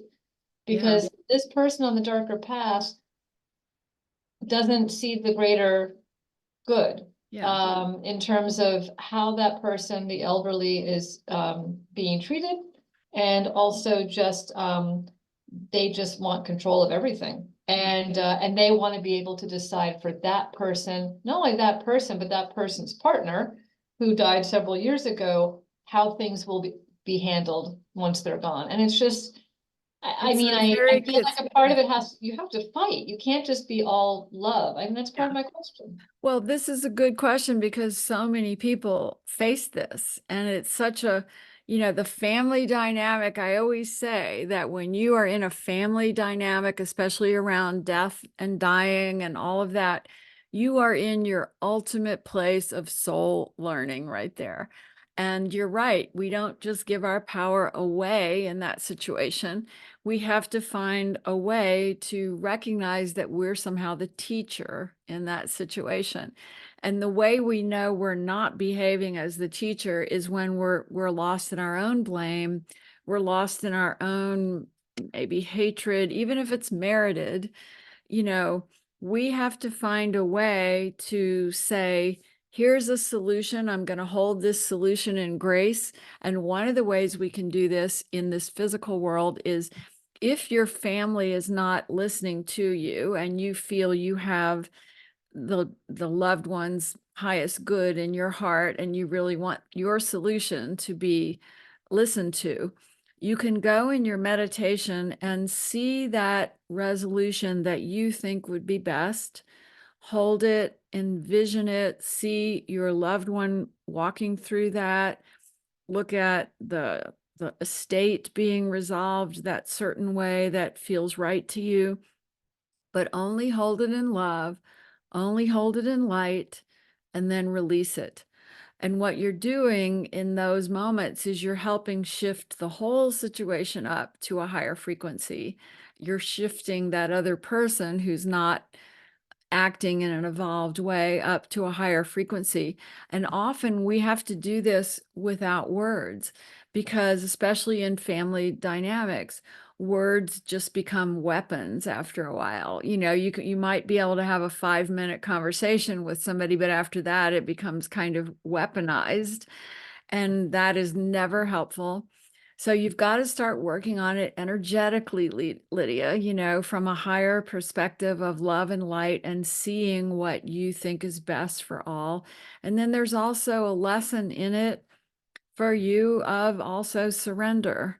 You know, that's the hard lesson on earth, is that there are certain situations that we have to face that we literally can't have control over. And so our inner question then becomes, how do I surrender this with love and grace, highest good for all? And that is the prayer. How do I surrender this with love and grace and highest good for all? And I can't answer that for you, but I know that answer can come to you if you ask it in your prayer and meditation. Okay, I appreciate that. And I did, I don't know where it was. I've listened to, since learning about you earlier this year, I've listened to so many different interviews and read so much. I can't remember where it was when you talked about your divorce. Oh, yeah, And that's how, and that you know, you meditated on it and you wrote a letter, I I think. did. And I wrote a very loving, probably the best letter of my life that came from my soul to my daughter's father. And he was not in any way acting in any kind of enlightened way. And, you know, and just saying, I love you, I forgive you, I will never try to hurt you, I will never try to take your daughter away from you, I will never. And I just listed all the things I knew he was motivated by fear about. And I just really wrote it with pure love and brought it over, left it at his house and left because no more words were going to help. And it energetically, and was a very shut down 8 path, Aries, very powerful. It shifted them so much that I'll even share, before I went to surgery, he called me and we had probably one of our most loving conversations we've ever had about what would happen to Sarah if I died. And he shared insights into Sarah that I had no idea he had. And he just assured me that, yes, Sarah would be okay if I had to cross, that he was there to help her. And when I went through the divorce, to think that I would ever have that conversation with him was never going to happen. But sometimes things on earth, Lydia, take a very, very long time to unfold, even though we see them as a possibility, a quantum possibility immediately. This earth realm has its own linear timeline that can take a very, very long time. So absolutely. That's so beautiful. What a healing between the two of you. And I also reconnected with an ex of mine who's an Aries. We hadn't spoken in 18 years. It was just yeah, a conversation and nothing may ever happen, but it yeah. was a healing. You know, You I was have to do your part of it. When you come to your soul review at the end of your life, you have to have been thinking about, what did I do? What good actions, energy, feelings, and emotions did I send out in this situation? No matter how everybody else responded, doesn't matter. But was I holding the light and the higher frequency? That's what you're going to look at when you leave your body and do your final soul review. So I think one of the reasons I've stayed is because I still need to get things right here. By the time I really cross, I want to be able to pass the test and not have to come back unless I want to. So you can think of your soul review as the test of, how am I handling this in the moment, emotionally, spiritually, with words, all different kind of ways.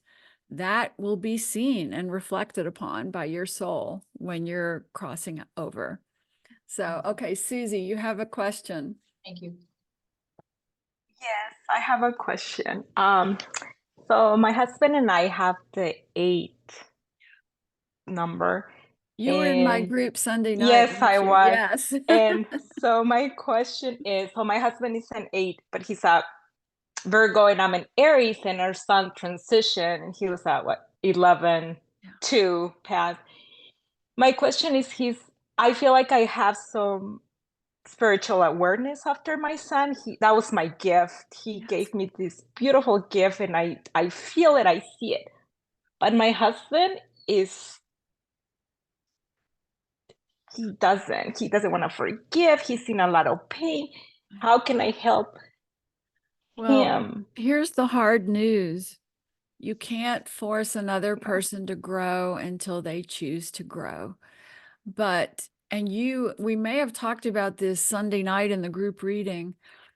You have to gauge your spiritual and healthy well-being according to, you may need to walk away from that marriage at some point if he's not growing and if he's becoming toxic, because you've received the gift of grief and you've taken it on your journey of learning, and you're evolving so heartfelt and so beautifully. And I've worked, unfortunately, with couples who one partner just refuses to come out of the rage and the blame, and eventually the other partner has to walk away. And it's always heartbreaking because you've been through this devastating loss together. But I can tell you that either that partner wakes up and starts asking different questions and seeking the light, and you can then move forward together, or you're going to come to a point, and it'll probably be reflected in your personal year cycle, Susie, where you know it's time for you to go for your own mental health. And I can also tell you that the couples that I know who did split up, they are doing better off on their own because they're on different growth trajectories. And so they're kind of doing better off. But it's all about if the partner is willing to grow or not. And we can't, they say you can bring the horse to water, but you can't force them to drink.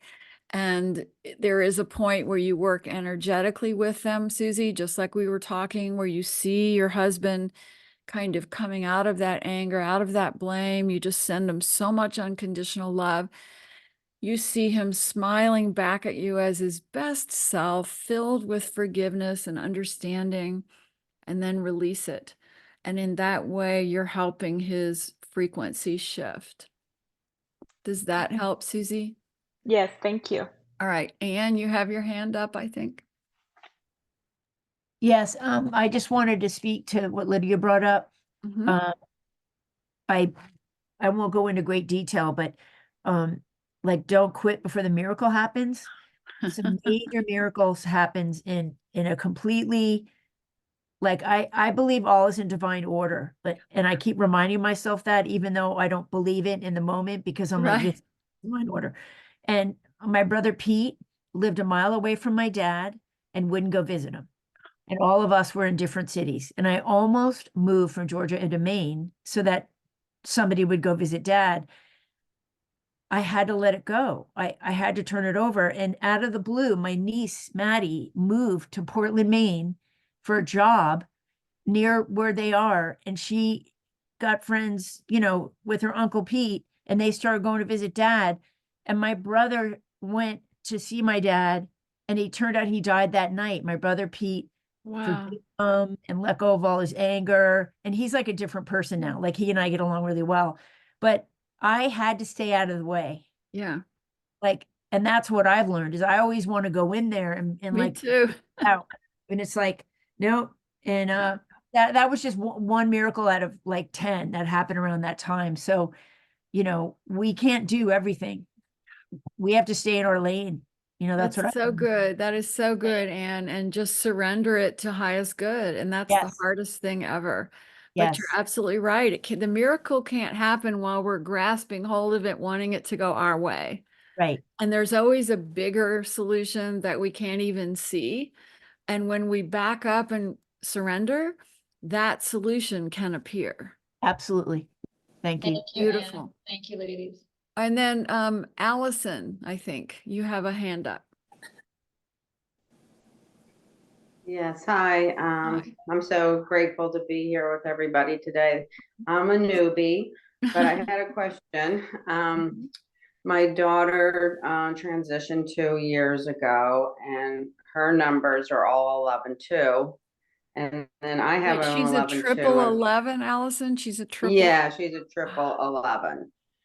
And she was an artist curator and all that stuff. And then I have an 11 too, and then I have two 20/2s. Yeah. So I was curious, I mean, I feel very connected to her, and I don't have a partner, right, presently. So I've kind of gone through this whole grief thing, um, with support from other groups and things like that and therapists. But I'm just wondering, does she still have a personal year? Like or is that like, wait, she's not in the time element anymore? Yeah. Or So let me address this for a moment. First of all, that's an angel soul, your daughter, a 1111 master soul.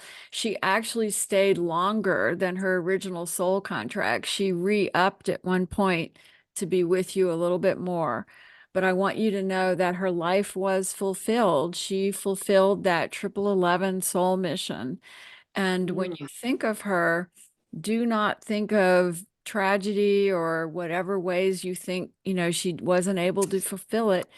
We never can see the truth of this life when we look at it head on. We're only seeing the tip of the iceberg. And it's later when we're in the Right. divine realms that we can really see the lessons that were being played and unfolded. Your daughter is an angel. She's helping you. Her whole energy is about helping you trust your heart, your spirituality, your higher wisdom. And you have to walk it alone because there was a pattern of partners pulling you down. And now Yeah. you're finding that way of elevating your frequency in your journey of grief and doing good work to help others. And she is completely at your side. And know the personal years don't matter in the spirit world. They're Yeah, only that's what I thought. they're only our Yeah. roadmap here to help us navigate the slow rolling of time here. I got you. Thank you. Thank you, Yeah, I sweetie. And our heart is appreciate with your, you. Our hearts are with you. thank you. All right. Somebody else has a hand up, I think. Cynthia, is that you? Yes. Yes. Hey.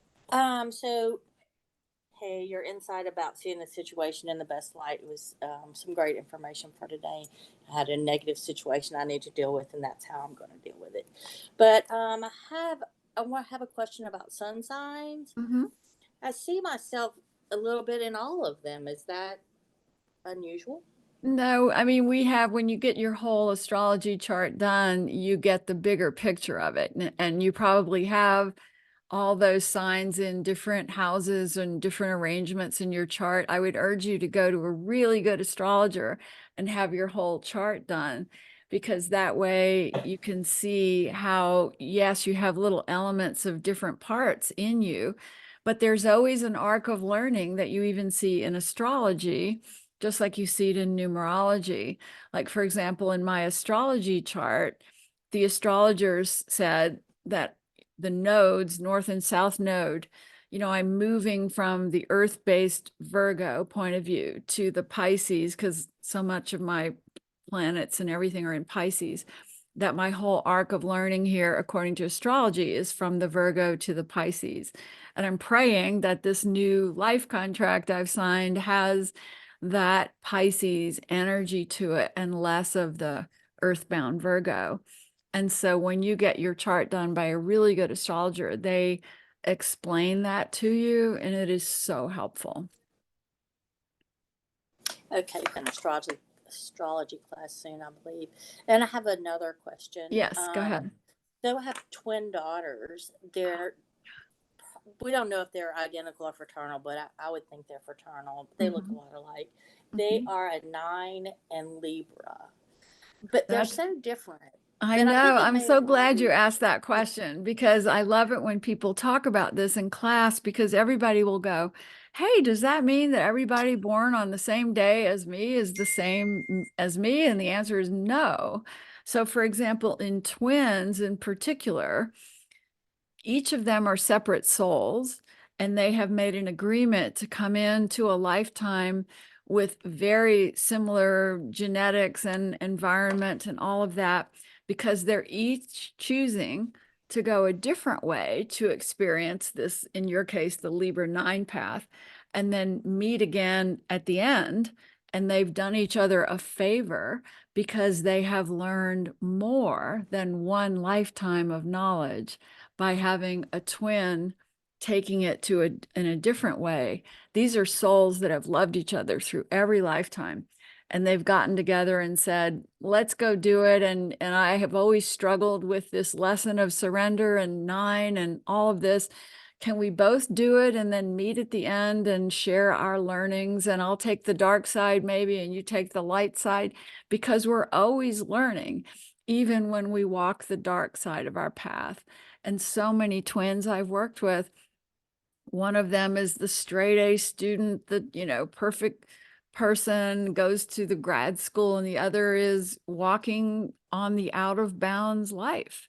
But they're both learning and growing in exactly the way their souls have needed to and wanted to. I promise you this. So yeah, they're going to take very Yeah. different ways to learn the same thing. Well, and it's they're both on a very, very good path. They're both very religious, bless their hearts. But like one is just very open and loving, like like open and loves everybody. She's kind of, and the other one is just very closed up. Yeah. But they are closer to each other than they will ever be to me. So there's that. And how Thank you. old That are was they? good. How old are they? They are they were born in 89. They're 33. They'll be 34 in September. Yeah. Well, they're going to keep growing and evolving and changing. They have long lives ahead of them. So you'll Yeah. get to watch it. Yeah, it's going to be fun to have a It new is.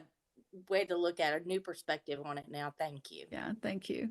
All right. Somebody else, I think, has a hand up. Lydia, do you still have a question, or is that hand? Go No, ahead. I had another question. Okay. Just piggybacking off of Cynthia, what is the meaning, if any, of I was born, my sister and I were born on the same day, 2 years apart. We were both 2 weeks early. Yeah. We were both born in the same city and the same time of day.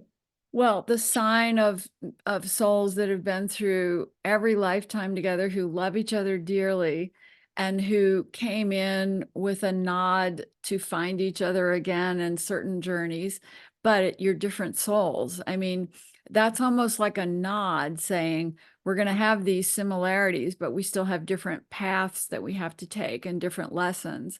And as you know, when your birth and day month are the same, it also means you're always traveling through your personal year cycles at the same time, Lydia. So when she hits a 9 year, so do you. My sister and I are the same way, even though we're 10 years apart in age and we were born at different times of the year. We go through our personal year cycles at the same time.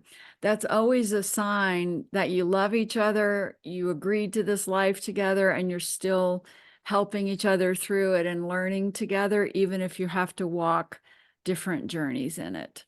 Does that make sense? Yeah. Thank you. Thank you. All right. Anybody? Oh, Annette. Yes. Annette. Hello. Hi, I'm sweetie. so delighted to see you so well and Aw. everybody meeting for the first time here. I met you in 2009 and you have greatly, greatly influenced my life. So I'm very touched that you were well. And when I saw this, was at the airport yesterday. And I saw you blinking up, sort of, you came right into it. And I was like, how can that happen? But I knew there's a way, and there's lots of love and light. So sorry. I just like, Thank you, sweetheart. That means so much to me. Thank you so much. Baby. thank you. Thank you. Thank everybody to be here. How can I help you today, Annette? Maybe for another time, but I came back from Germany in a very, very difficult heritage thing, and I inherited a house for my mother, my beloved mother, who passed away almost in June 3 years ago, who I had really an 11 agreement also, and it was so painful to that time, but but my siblings really, because I inherited the house just to pacify everybody, and my mom made me, so I just kind of figure out how to give whom what, because they're all kind of were not really together anyway. They can't like each other, they can't, they insult each other, and it's very painful.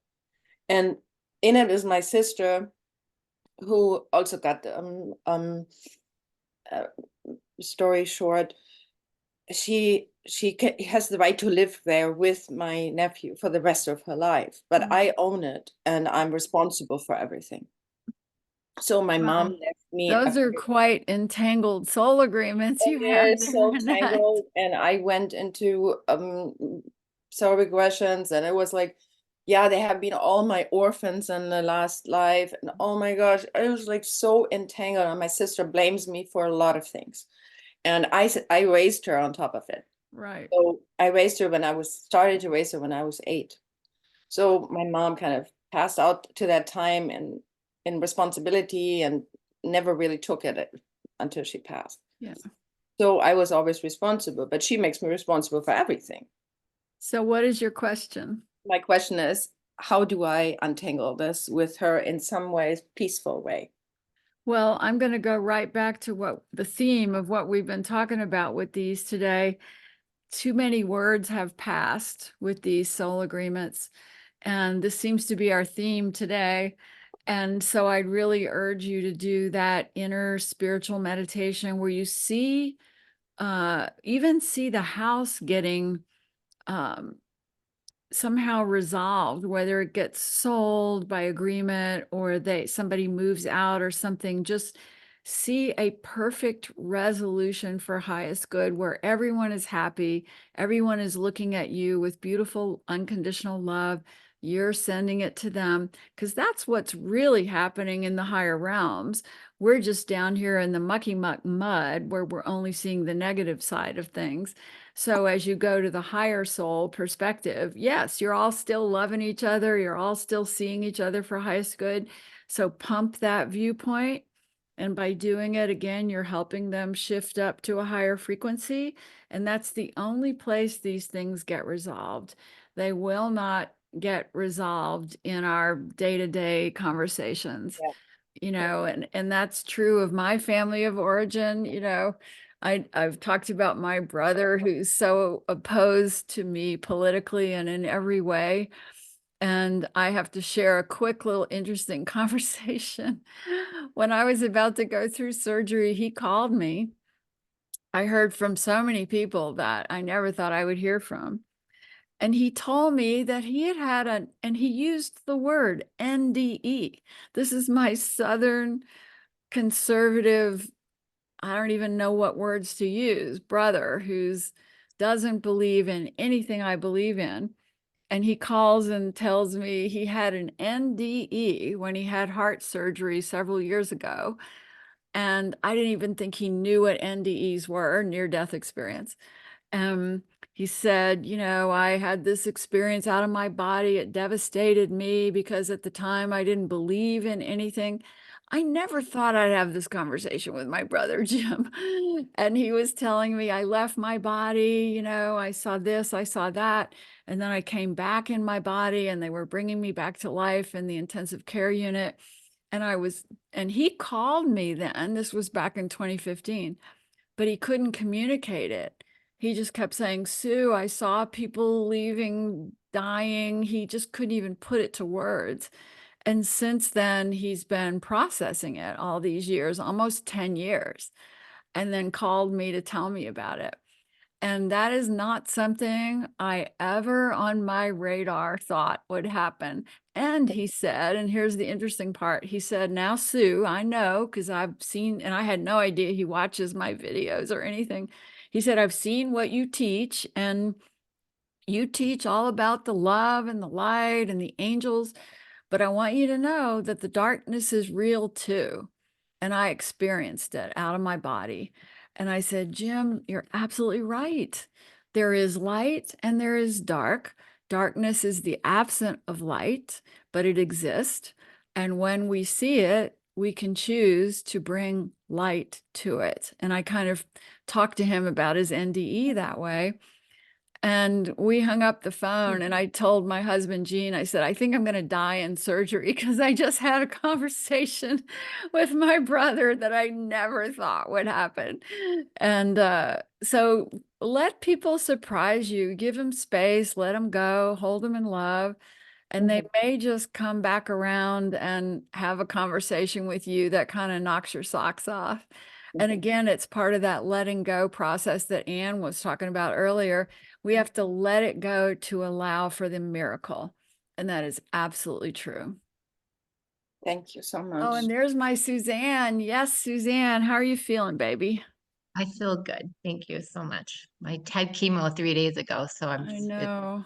But anyway, I just had a question because I've been noticing this through the years. And so we are talking about soul agreements and astrology and numerology and all these things. And I do a lot of classes to, spiritual things and meditation retreats. And I hold meditation retreats and all this. And I'm just noticing even today that it's predominantly females.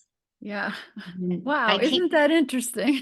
I keep seeing that over and over and over. And through the 35 years I've been doing meditation retreats, it's like we might have a token male occasionally, but yet there like seem to be, the gurus like occasional, like they're the teachers or whatever. I'm just wondering how that fits in with numerology. I've just pondered that in my Well, it's the awakening of the divine feminine. I mean, we know that our world has tilted towards the left brain logical masculine energy for, centuries. But this is, and it's talked about in astrology, it's talked about in many different ways, that it is really the awakening of the divine feminine. I mean, even go back and look at the Bible and how Mary was written out and turned into a virgin, and how Mary Magdalene was turned into a prostitute. They were divine mothers. They were sacred teachers. And if you go back to the original Aramaic translations, you can begin to find those real stories. But now this is the reclaiming of that. So, of course, the first to heed the call are going to be the women feeling it awaken within themselves. But it'll also shake up their lives, their relationships, perhaps, and politics has been a part of this because as the male left brain energy tries to clamp down harder on the terrifying female energy of intuition, of higher, knowingness, that is terrifying in a way to many men. As they try to clamp down on that, we just become more aware and more enlightened and more powerful. So this is where the world is moving, to the embracing of the divine mother. And it doesn't mean we have to negate the male energy. No, that's all part of it. But first we have to reclaim divine mother before we can go back to the merging of male and female as one entity, one soul. Because when we cross over to the divine, we're not male or female. I mean, we'll take on that personality so people identify us and recognize us. But I've been a man in other lives, and you all have been too. We might have to take a little break in a minute, but we've all been men and female in other lifetimes, but we've agreed to come into this time and space now in history as a reclaiming. All of us are part of it, the reclaiming of the divine feminine. And by doing that, we can finally merge here on earth to contain both of those energies when we incarnate here. So thanks for bringing that up. And yeah, you're right. I mean, even in churches, it's unity churches everywhere. Just, it's constantly the women showing up. And yet I have amazing men friends who are so aware. They're just not kind of showing up in the community yet, but they will. All right. Did we have any other questions? Or are we kind of good? Because I'd love to do Pinnacles. How about 5 minutes, just 5 minutes, because I have to get up every 5 minutes and move around. So let's do a 5-minute break. I'm setting the timer and we'll come back and we're going to do Pinnacles, which are so helpful. and so fun. So I set my timer. See you back here in 5 minutes, and I'm pausing the.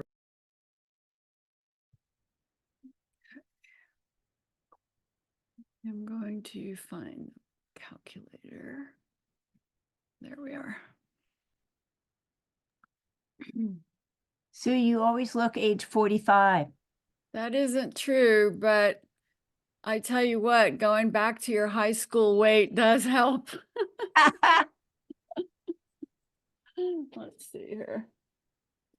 I lost a lot of weight. I mean, it wasn't fun, but I lost a lot of weight, and now, you know, I'm having to eat very carefully because I had colon surgery and part of my colon removed. So, Yeah. you know, I'm on kind of pretty restricted diet. So, like it or not, I'm wearing my skinny pants, you know. So I'm happy about that. I mean, it does change your face too. It kind of helped me get rid of some of my, strangely helps you get rid of some of your wrinkles because you don't have as much skin. I don't recommend it though. My cousin had similar surgery and it was really, really rough to recover from. Well, I'm doing great. I gotta say, mine has been miraculous. And not only that, but it's been the surgeon. I was guided to the surgeon because when we were in the hospital the first time, they brought a surgeon into the room and they said, you know, he wants you to stay and he'll do the surgery. And he was telling the same story that Paul's doctors, you know, we're going to do this and do it this traditional. And he said, oh, I've been doing this 50 years. And Jean and I looked at each other and went, nope. And we said, we want to go home and interview surgeons and take a breath. And so we did. And due to my amazing friends here, I was referred to meet a surgeon, a female surgeon, interesting, who does robotic surgery. She's trained in very advanced robotic surgery. And I went in and met with her and I said, so what would you do and how would it be different? And she said, oh yeah, I'm sitting at a computer with my back to you. You're on a table and the robot is working on you. And she showed me a picture of it. And she said, the scars are minimal. They're like an inch. And I have a 200 magnification that I'm looking at on your computer. And I go in and look at all, and she removed a lot because she wanted to give me the clean margins and 25. She took out 25 lymph nodes and then put it all together with the robot. There were no human hands in my body. And that right there was a huge shift from what happened to Paul when he was sick. And she also promised me, my trauma was watching Paul struggle with what's known as an NG tube or nasal gastric tube, which I won't even describe to you all. That's just a horrible torture device. And I told her, I don't want that. I'd rather die than have that. And she said, you won't have that. She said, I guarantee you, you won't have that. And she did exactly what she promised me and did robotic surgery. I came out with little inch slits, and I loved her the minute she walked in the room. Talk about intuition. We even interviewed a top surgeon at Mayo, and my husband was cured of cancer at Mayo. So, you know, we really wanted to meet this guy, but nothing was like this female, powerful surgeon, beautiful Pakistani woman who walked in the room, and I looked at her and the voice in me said, live or die, this is your woman, this is your person. And she is. I mean, I can't even tell you how grateful I am. So there's always a light, you know, there's always a way, but we also have to follow our intuition with it. You know, I could have thought, well, Mayo, you know, top surgeon, blah, blah, blah. My mind would have liked that. But the minute I met this surgeon, my heart knew, oh no, she's my person. And when we get that gut feeling, we have to follow it. It's one of our many free will choices here. So that's why I say Libras and Geminis need so much help with that, because they get in their heads with both points of view. And the more they can drop into their heart and go, well, what feels like love to you? Ah, well, I love this woman. And if I live or die, it's by her hand, and we have a soul agreement, and I'm good with it. When you can move forward with that feeling, all is well. How did you meet her? Referred by phenomenal friends I have here. Wendy, I have met, they're all through Helping Parents Heal. They're all grieving moms who are my best friends here. And they are the highest frequency souls I've ever known. And they have a network here. You can imagine they have 27,000 grieving parents in this group, nonprofit, all over the world. So here, there's a huge community. And it was started here by one of the moms. And they all networked, and they were showing up in my room every day, and they were going, here's somebody you got to meet, you know, and here's this and that. And it was so divinely guided that I can't even hardly talk about it without crying. But for all of us, there's always a light, and we can find it. And sometimes it'll mean that it is our exit point. And I will have an exit point. It could be tomorrow, for all I know. I could get hit by a bus tomorrow. But I do know that for this right now, there was a different way through it, and I was blessed enough to find it. So, But you know, the thing that strikes me though is that Yeah. you even had the time to choose. oh, we Had had, the time we to- asked to get out of the hospital, Wendy. They wanted us to stay and do it I right just away. just from that point Yeah. that you took the Yeah. reins. Well, that's what we all have to do, right? That's what we teach, Wendy, right? Like you've got to follow your gut. And Mhm. when everybody's parading in your hospital room and overwhelming you with this urgent diagnosis, and you have almost no red blood cells because you're bleeding internally, you know, I was bleeding from the cancer. And so until that cancer got out of my body, I was going to continue to bleed. So it wasn't like I just thought, oh, yeah, let's go out and have a party here. I was whiter than a ghost, and I could hardly walk. I was so weak. But Jean and I knew, and thank God for Jean, we're always in sync with intuition. We both looked at each other and went, no, we need to go home, take a breath, and we need to take charge of this somehow, interview surgeons, get our friends to help connect us to people. And that happened very quickly. Like within 2 or 3 days, we interviewed surgeons, and I found my person. And she had a date open on the robot, because you have to have time on scheduled on these robot machines. They're huge and very expensive, as you can imagine. And we said, all right, we're in, let's do it. And I think there's always a way for us if we follow our gut. It doesn't mean it's always going to be life. It could be death, but there will be a light, a way that comforts us, whatever it is.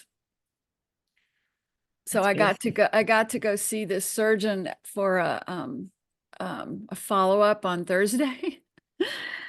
And she walked in the room, and we both started crying, and I was just hugging her going, I love you, I love you, I love you. And she was going, I love you too. And we just loved each other. And you just got to kind of have a feeling like that with people who are going to be in your guts working on you, you know. And those other surgeons who I met, who were quite brilliant and quite qualified, they didn't love me, you know, and I didn't love them.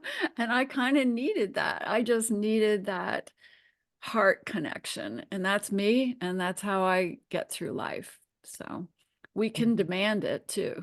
We can demand to have that as well. The heart connection means that they're paying more attention in the moment. Right.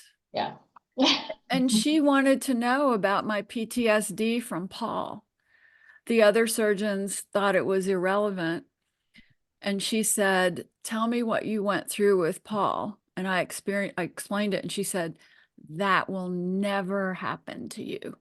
I will tell you how this will go differently. I mean, that's a miracle on every level. All right. So Sharon. back to Pinnacles. Pinnacles are the most fun thing, you guys. And I've pulled up my screen. So let me get there with us, because you're going to be amazed at all the things we can learn through these pinnacles. So in the, you can see it, right? You can see my calculator. Okay. So this is the Pinnacle number page. It's called level 2. So who wants to give me a birth date here? I'll give you mine. Go ahead. Call it How out. about May 26th, Okay. 1960? Okay. 60. I'm so blessed that my web guy could come up with this brilliant It's cool. calculator. I So know. awesome. Wish I'd had it 20 years ago. Okay, so your Pinnacles, and the calculator here is so brilliant because if you look in my workbook, it's kind of complicated to figure out how long Mhm. your Pinnacle numbers last in your journey and your life path and all of that. But the calculator does it all for you. So this means for you that your first Pinnacle lasted until you were 34, and it was the number of 13 for hard work. Does that mean anything to you? What was your life? What was the overarching kind of energy that you remember from those first 34 years? Well, I went to graduate school, law school, created my own business, had 2 children, and a mentally ill husband. Oh my God. Well, I would say that was about building your strength. Number 4, you learned emotional strength, mental strength, emotional strength, spiritual, everything was in that first Pinnacle. Now, of course, beneath the first Pinnacle, you still have your personal years, and we'll talk about those in a moment. But it means that that overarching lesson, which you accomplished, was Mhm. strength. Then you went into your second Pinnacle number over here. And how old are you now? 63. Perfect. Okay. So you went into your second Pinnacle number, and it was family, love, heart, and healing, the number of 6. So how did that play out for the next 10 years for you? Well, I just got closer to my 2 daughters. We became the 3 Musketeers, and I started the divorce proceeding in early 40s. So that was a lesson of healing the heart, healing the family, even though you had to split up the family. Often that's what is required for the healing. And you did a good job in all of that. And then you entered your third Pinnacle number for between the age of 43 and 52. Now that's a time of the number 1, and that can be either feeling like you're all alone in the world and need more support, or feeling that you're finally getting to be independent and live your true self life. How did it play out for you? Well, I did, I did move out of the house, and yeah, I had a lot of support from other people and started to just raise the kids basically myself, and my career continued on. So, yeah, it was a good period, a lot of growth and a lot of And you exploring were different learning spiritual paths. how strong and competent you are Mhm, and mhm. independent. Yeah. Yeah, yeah. Well done. And then you entered at the age of 52, your fourth Pinnacle, which is creativity, self-expression, communication, connection with other people. How is that playing out for you? Well, I have been very involved with the Sangha and grief groups and things like that, and kind of retired or part-time with my career now. So it's a totally different path. But of course, Jenny dying 2 years ago has kind of made everything a little unclear for me at times. Right, of course. Her being a big spiritual teacher for you as well. And writing your book is part of the 3 energy of this Pinnacle number that will continue for the rest of your life, telling your story, writing your book of what you've learned in this amazing lifetime. Thank you. Yeah. So I just want to reiterate how these Pinnacles play out with the interplay of the personal year, because I know some of you are wondering that. So the way I think of it is, even though in my life, I've always moved through the 9 personal year cycles, and we'll talk about those in 1 minute. And I've always known when I was at the beginning of a cycle, I could feel it. And when I was at the end of a cycle, there were certain themes that would cover big chunks of my life.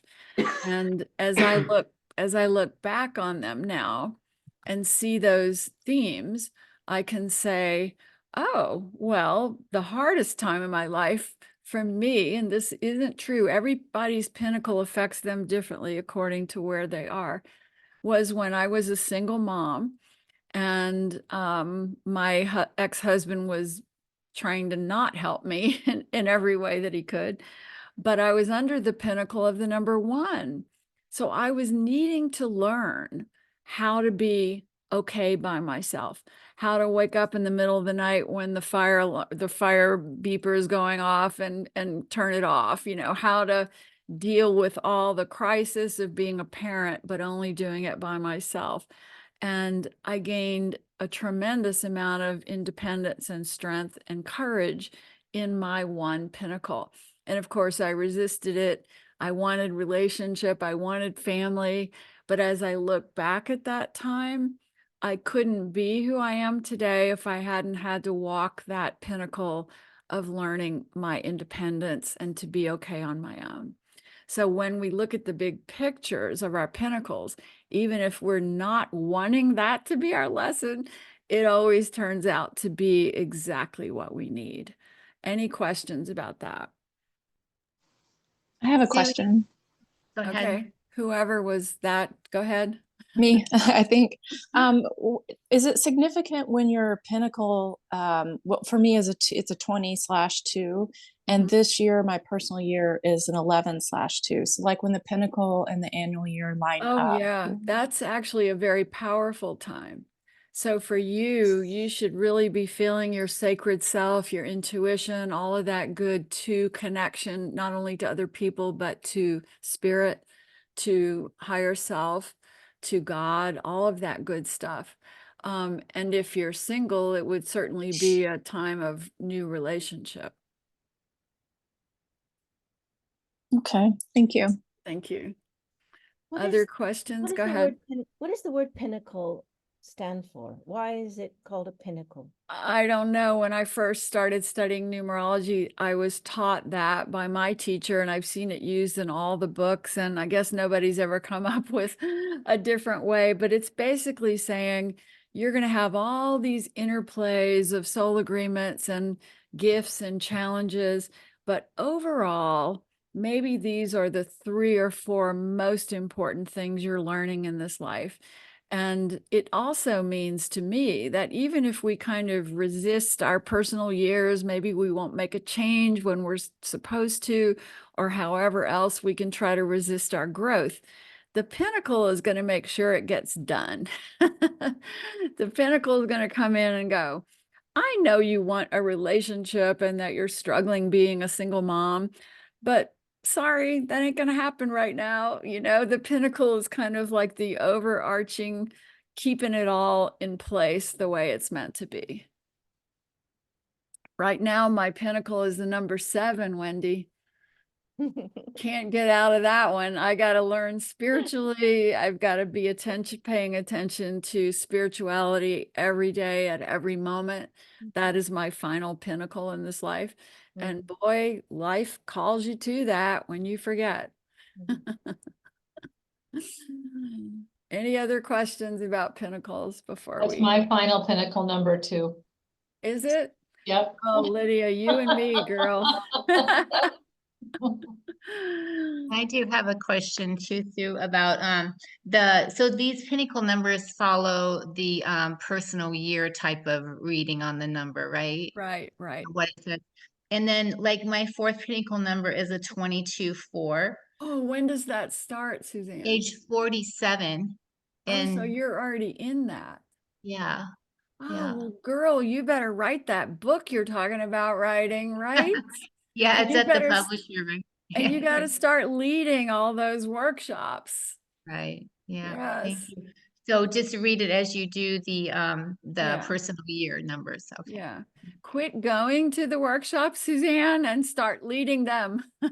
Yeah, that's what Divine keeps telling me. I know. I love to go to them though. Thank you. I know we can go to them forever, but if it's our calling to be one of the teachers, we got to step up, especially if we're under a 22 pinnacle. Suzanne, that is so powerful. That means you are like 5 years from now, we're all going to be reading your books and taking your classes.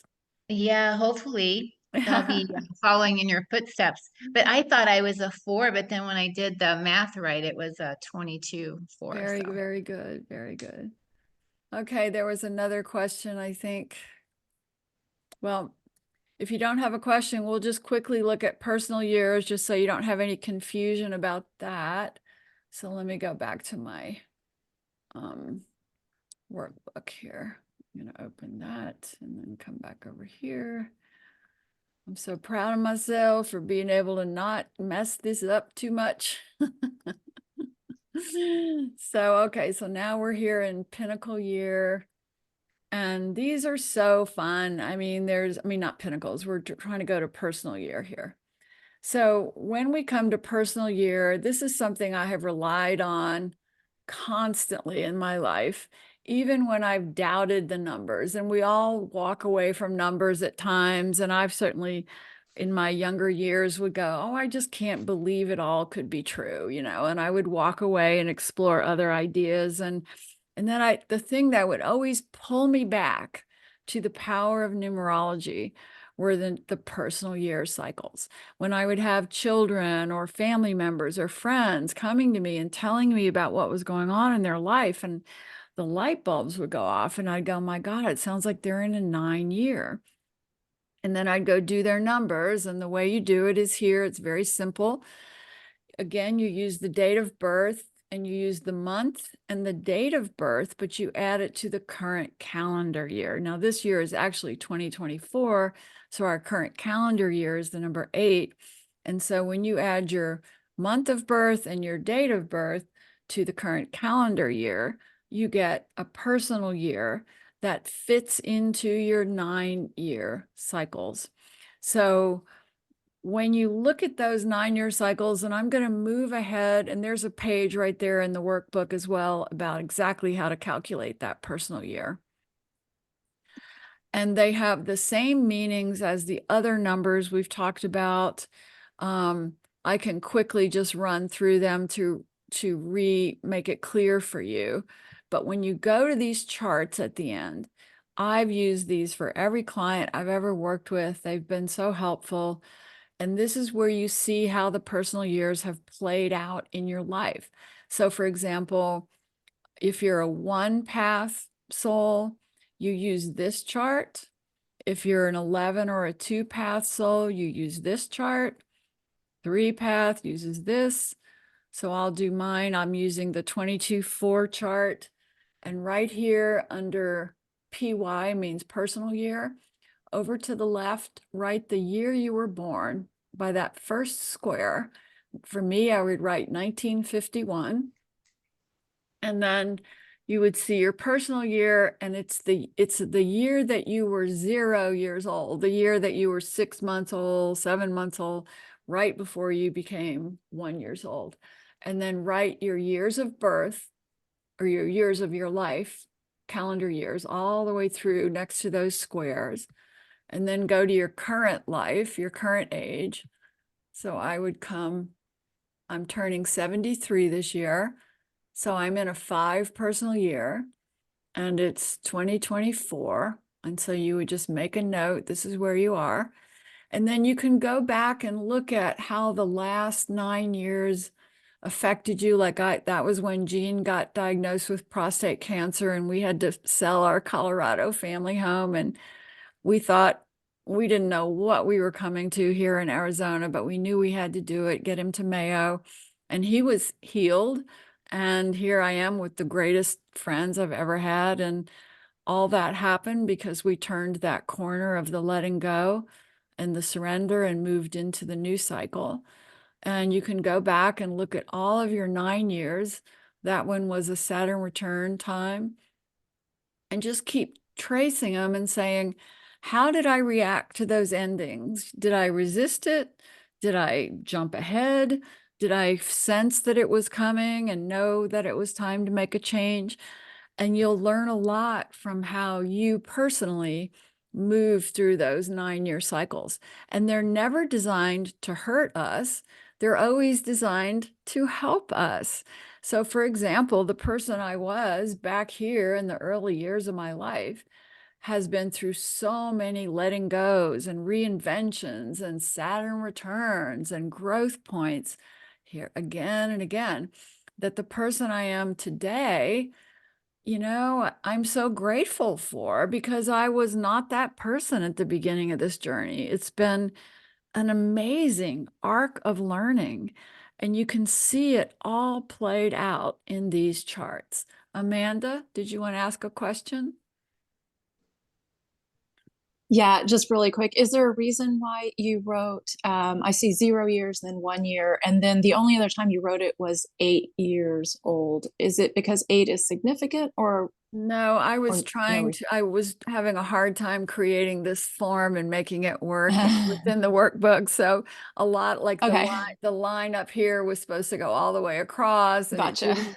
So those are just my mistakes. Okay, sorry to point that out. Yeah, I mean, the years old was supposed to be like up in here somewhere, but I just couldn't make it happen. But these will work well enough, and I use them for all my clients.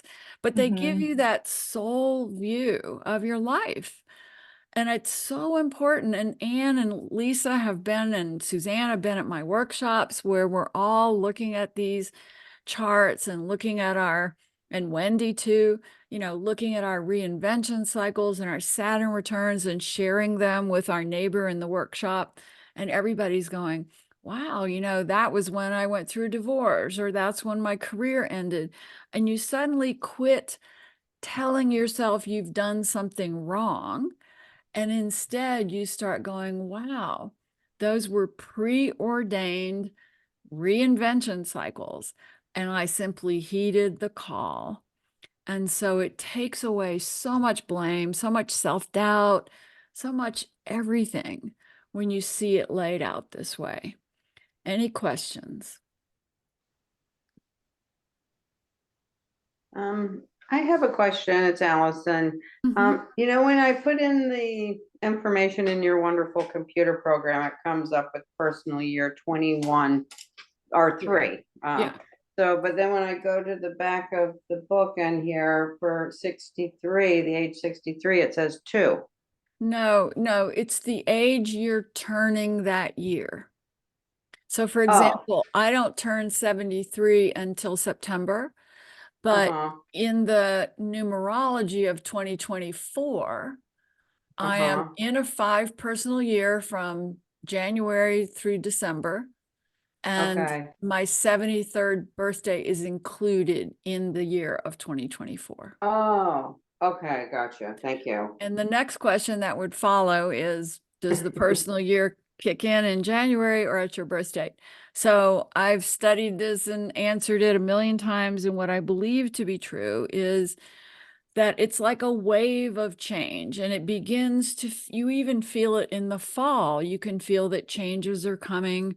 And then January hits and it's a new calendar year. So numerologically, it's different.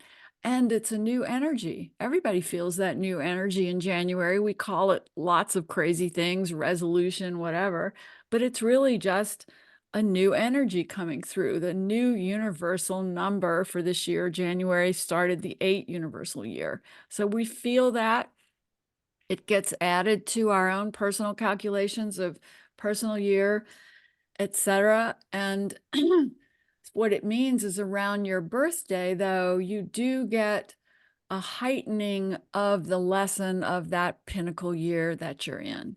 So I'm in a 5 year this year. My birthday's in September. I've been joking with everybody that 5 is when you're supposed to have adventure and fun and travel. And what? So me going to the hospital was my vacation? No, that can't be good enough.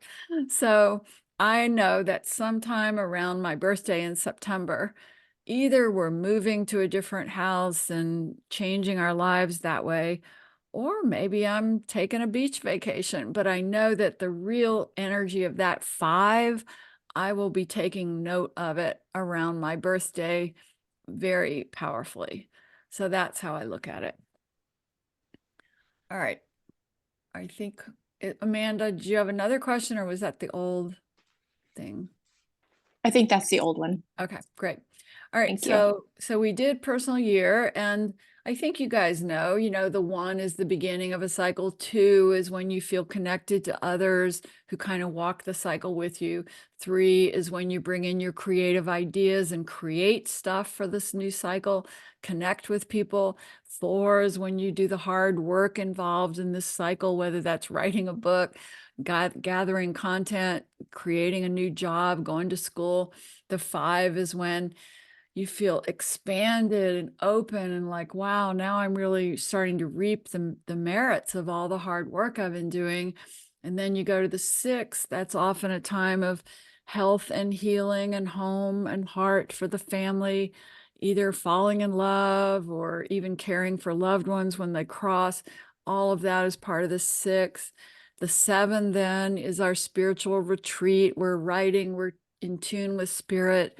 We're feeling very intuitive. The 8, we have to own our power in the world in new ways. The 9 is the surrender of all that we've learned, and especially all that holds us back, so that we can take the leap into the new cycle that's always bigger and better in the new 1 year that's coming. We can never see where it is. The universe doesn't like to show us that. We need to take a leap of faith. And when I think about me and Jean moving here, as I turned that 9-year turning point there, and I had no idea if I'd have any friends here. And here I am, like really, truly the best girlfriends I've ever had in my life. This is an example of how we are all being brought to the new, the best, the better. We just have to stop resisting it, look for the light, and follow our intuition. All right. Now the name number. Let's do the name number because that is also very, very fun.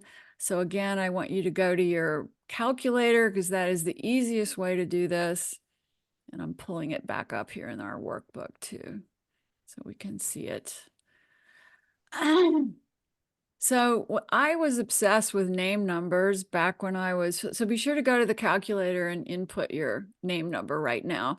And you can use either your name at birth, because on the birth certificate, that carries the initial vibration of what you've come to do and be in this life. But you also would then also want to input your current name. So for example, I was born with a different last name. And when I married Paul Frederick, I took his last name, and it always felt like it was my name. It was the right name for me to keep for this life. And so when I look at and compare those two names, I see very different energies, and it helps me understand my journey in this life, what I was overcoming. Thank God I was guided enough to kind of get through the early years where we really don't know which end is up most of the time, to be able to kind of see it now being played out under the name of Sue Frederick with a lot more confidence and a lot more power than my original name at birth did. And then when we do the vowels, and my calculator will do this for you, it'll do the vowels, and the vowels tell you what your soul is longing for. So for example, I'm longing, my longing is the number 7. I'm longing for spiritual wisdom. I mean, duh, that choice has guided me even when I pretended like I was longing for career or money or whatever. My deepest self was always longing for spiritual wisdom, the number 7. And my consonants, my personality number, definitely number 7 as well. So I never had a strong, powerful personality. Some people have very room-changing personalities. That's on purpose. They agreed to that. That's in their personality number.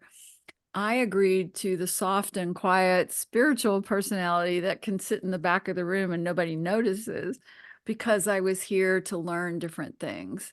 And then when you add all those together, you get your essential vibration. Mine was about the number 5, all about change and expansion and growth. Yeah, got that. And then the missing numbers are fascinating because in my original birth name, I am missing most of my numbers. And when my original numerologist did my name, she said, "Oh my God, I've never seen anybody except for Yoko Ono and you missing so many numbers in their name," because I agreed to come on a big growth path in this life. Lord only knows why. Won't do it again. But when you see my birth name and all the missing numbers, that means that I had to address each one of those missing numbers and learn to own it as part of me and part of my soul's wisdom. All right, ask me questions. Sue, Yes. Wendy. Yes, Wendy. Oh, sorry, I didn't raise my hand, so let the other people go first. No, Wendy, go. Wendy. Okay. I actually did my name, Wendy Snyder, and then I did my name again, Wendy Ray Snyder, with my middle name. I don't use my middle name. But the question is, based on the numbers, should I? Well, that's your intuition telling you yes or no with that. When I look at my names, I can tell very clearly which is better for me to be using at this point in my life. And I know you can. You're very intuitive. And, you know, if Wendy Ray Snyder feels very powerful to you right now, then maybe that's a little nudge that you do want to use it. Something So to think about. okay, I'll think about that.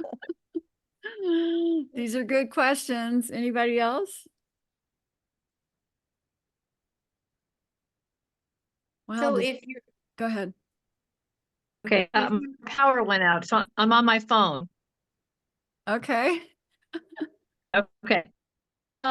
So I just discovered last month that my birth certificate had a different middle name. That's so interesting, right? I mean, that's kind of mind-blowing that you just discovered it.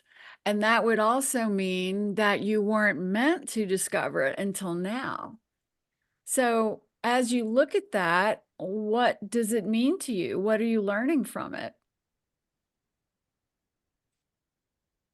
Who is that person? I can't see who that was now.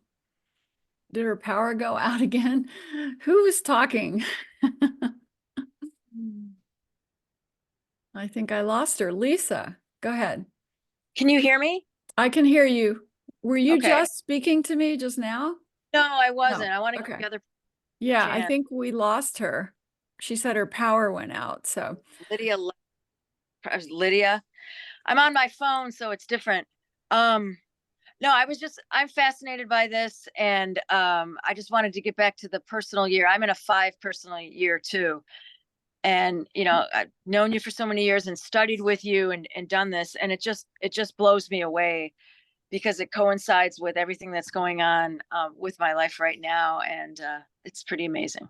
So Lisa, what does this mean? Are you going on a trip? Are you in love? No, I'm not. No, I'm not going on a trip. I'm on a spiritual odyssey right now with my mom, but I think it's, you know, it's coming to, and we are a 33 relationship number. And so, yeah, so.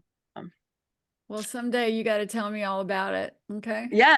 Well, yeah. And Sue, you just to echo what other women have been saying in this group, thank you for, I wanted to say thank you for sharing the story of your surgery and your recovery. It's just so beautiful how all of these things have happened, and we're so thankful that you're here, and big love to you. I'm so blessed, and now I got to make it worthwhile that I've re-upped. So I got to teach a lot. I got to do good work. That's my pressure now. Like if I'm going to stay and I've re-upped my contract, I got to make it worth it. I love that. Yes. Thank you. Thank you. Thank you. Thank you, sweetheart. Thank All you. right. Any other questions about the name number in particular? I got a quick one. Yeah, go ahead, Ann. This is so cool. I don't remember learning about the pinnacles or the name, so this is Right. really cool. Right. So I did the name both ways with Ann Worthington, with Ann Cameron Worthington, and my mom always told me she was going to call me Cameron Ann, and she had my first two brothers first. So I'm going to leave Cameron in there because having the name Cameron was always like talked about. Yeah. And so if I want to look up the soul's longing is a 7, I would look at the definitions of the number 7 and kind of get it from that. Yeah. So for example, I was just saying my soul's longing is 7. And what that means, Anne, is that no matter what we're saying, like I need a career, I need money, I need relationship, what our soul is really seeking is spiritual wisdom, spiritual truth. Absolutely. You know, and you and I, that's why we love each other, because we always sense that about each other, right? Yeah. We have that same soul's longing. So, and then the personality being the 2, I'll look see, up. that's why people like you so much, Anne. When people have that 2 personality or the 11 personality, everybody's drawn to them. They're very likable. And what you have to do with that is pull back and always maintain self in that, especially in relationship with partners. And that's what my I just realized my pinnacle time is a 2 now. Oh, wow. So that's interesting. Yeah. And I'm in a 3-year, but the pinnacle's 2. And then the last one is essential vibration, a 9. Yeah. Well, that's it. You're the wise old soul here. I've always said that about you, Anne. I've always said you just I thought you said it to everyone, you know. You emanate this wise old soul energy, and that's why I loved it when you could come to a workshop or something. But yeah, that's your essential vibration. That's beautiful. That's really neat. I like what I'm learning today. Thank you so much. Thank you. Okay, Lydia, more questions? Just speak up. Okay, no, we lost our power in this region, and then I had to get on my phone, and when I went to ask you the question, the power went out again. I noticed. I couldn't find you. Like, where are you? Where do you live? I live in upstate New York, in a town called Rhinebeck, New York. I love Rhinebeck. I've been there many times. For Omega, right? I taught at Omega, and our son went to Bard. Oh, so you know it. Yeah, so we spent a lot of time around there. That's so beautiful. All right, so ask the question while you have power. Oh my God. Okay, so I discovered at the beginning of March of this year, I went to look at a copy of my birth certificate, and I noticed that the last letter in my middle name was different than my actual name. And it was a copy from 1989. I was born in 1968. And so I called the Department of Vital Records in New York City, thinking I wouldn't hear back from them, you know, at all. And they got back to me within 24 hours. Because my question was, is that the name on my original birth certificate, or was that just a typo from 1989? And they said, no, that's your name on your original birth certificate. So I had my numerology charts done with my correct first, middle, well, the name my parents gave me, and then the name that was on my birth certificate. And even though my soul path numbers are the same, and it's my same, the same pinnacle numbers, my expression and my personality numbers are different.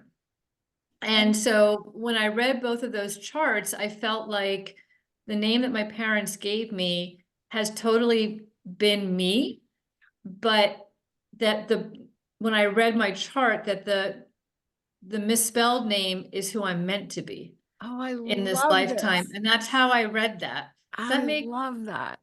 Can I tell you what the different numbers were? Yeah, well, tell me what those 2 differences mean to you. Okay. Who I'm meant to be is somebody more empowered, and spiritually empowered for sure. And of service, but not of service to the point where I lose myself in the service. And that's who I was at the first half of my life, if not longer. Beautifully said, beautifully realized. Thank you, Lydia. Thanks. Thank you. Yeah. All right, we have more hands. Just speak up.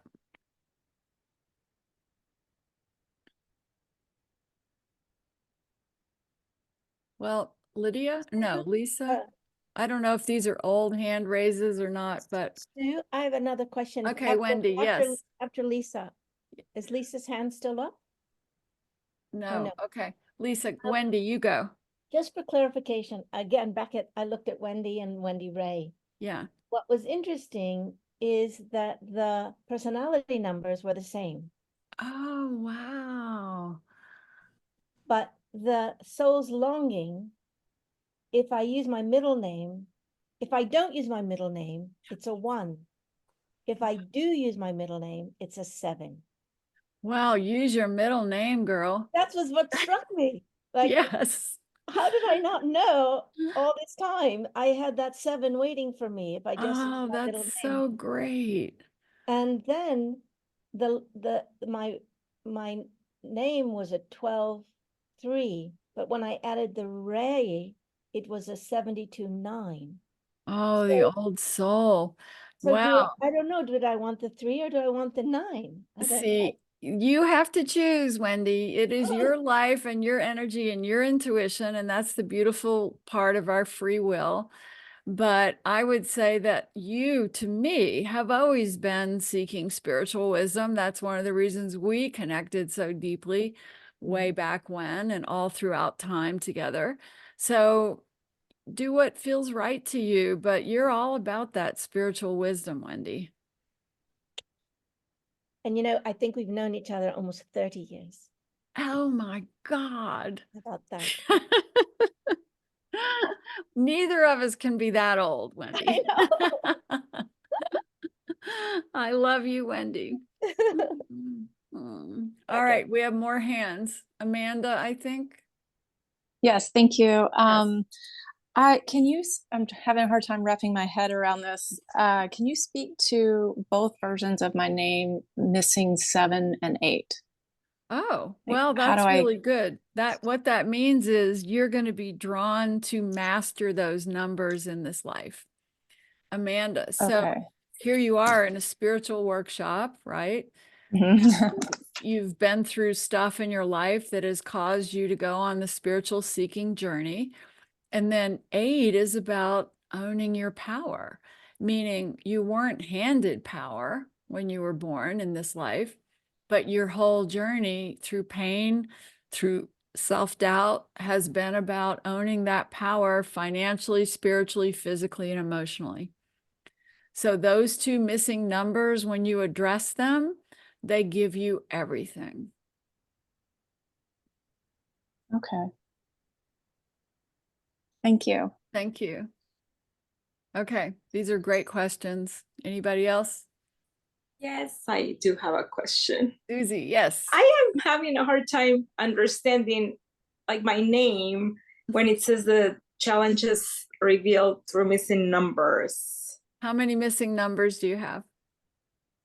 Well, is it like the missing numbers is all the way to the bottom, right? I have a Let me pull up that chart in case anybody has a question about how that works. Let me get out of here, come back here. Does a missing number mean it totals up to 0? Yes. Okay. Oh, I have 3 missing numbers then. Okay, so let's pull this up. Where are we here? Okay. Let me move it up, people. Hopefully you can see. We're going to go to the name page now. Wait, can you see this? Am I doing it right? Do you see my calculator? Yes. Okay. Yes. All right. So I'm going to write my birth name in here just as an example.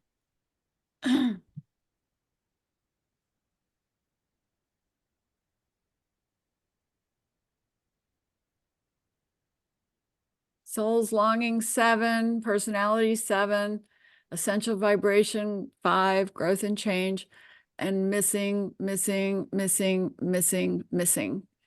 So when I say that I've had to pursue a lot of knowledge in this life, and then I've only got one of these, family, love, and all of that, I have an overabundance of 5s, which explains how I, in the worst of times, after Paul died, gave away all my belongings and moved to Mexico. I mean, just running from whatever hurt has always been the thing I've wanted to do. But fortunately, I've learned how to not do that so much.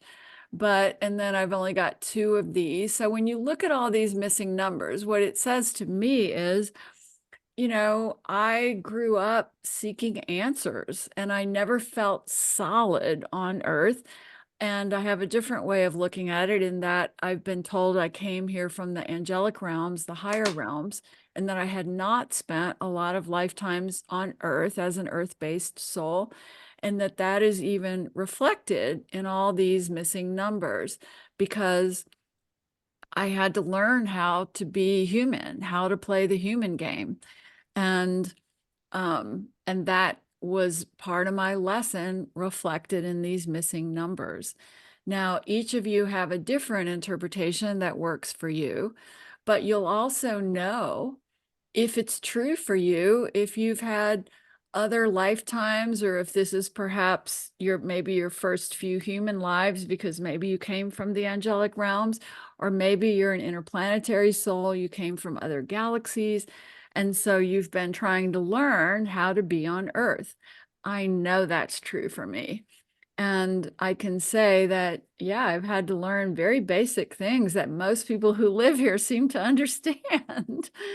And if you feel that way, it doesn't mean anything is wrong with you. It just means you haven't spent millions of lifetimes incarnating on Earth, and you didn't need to.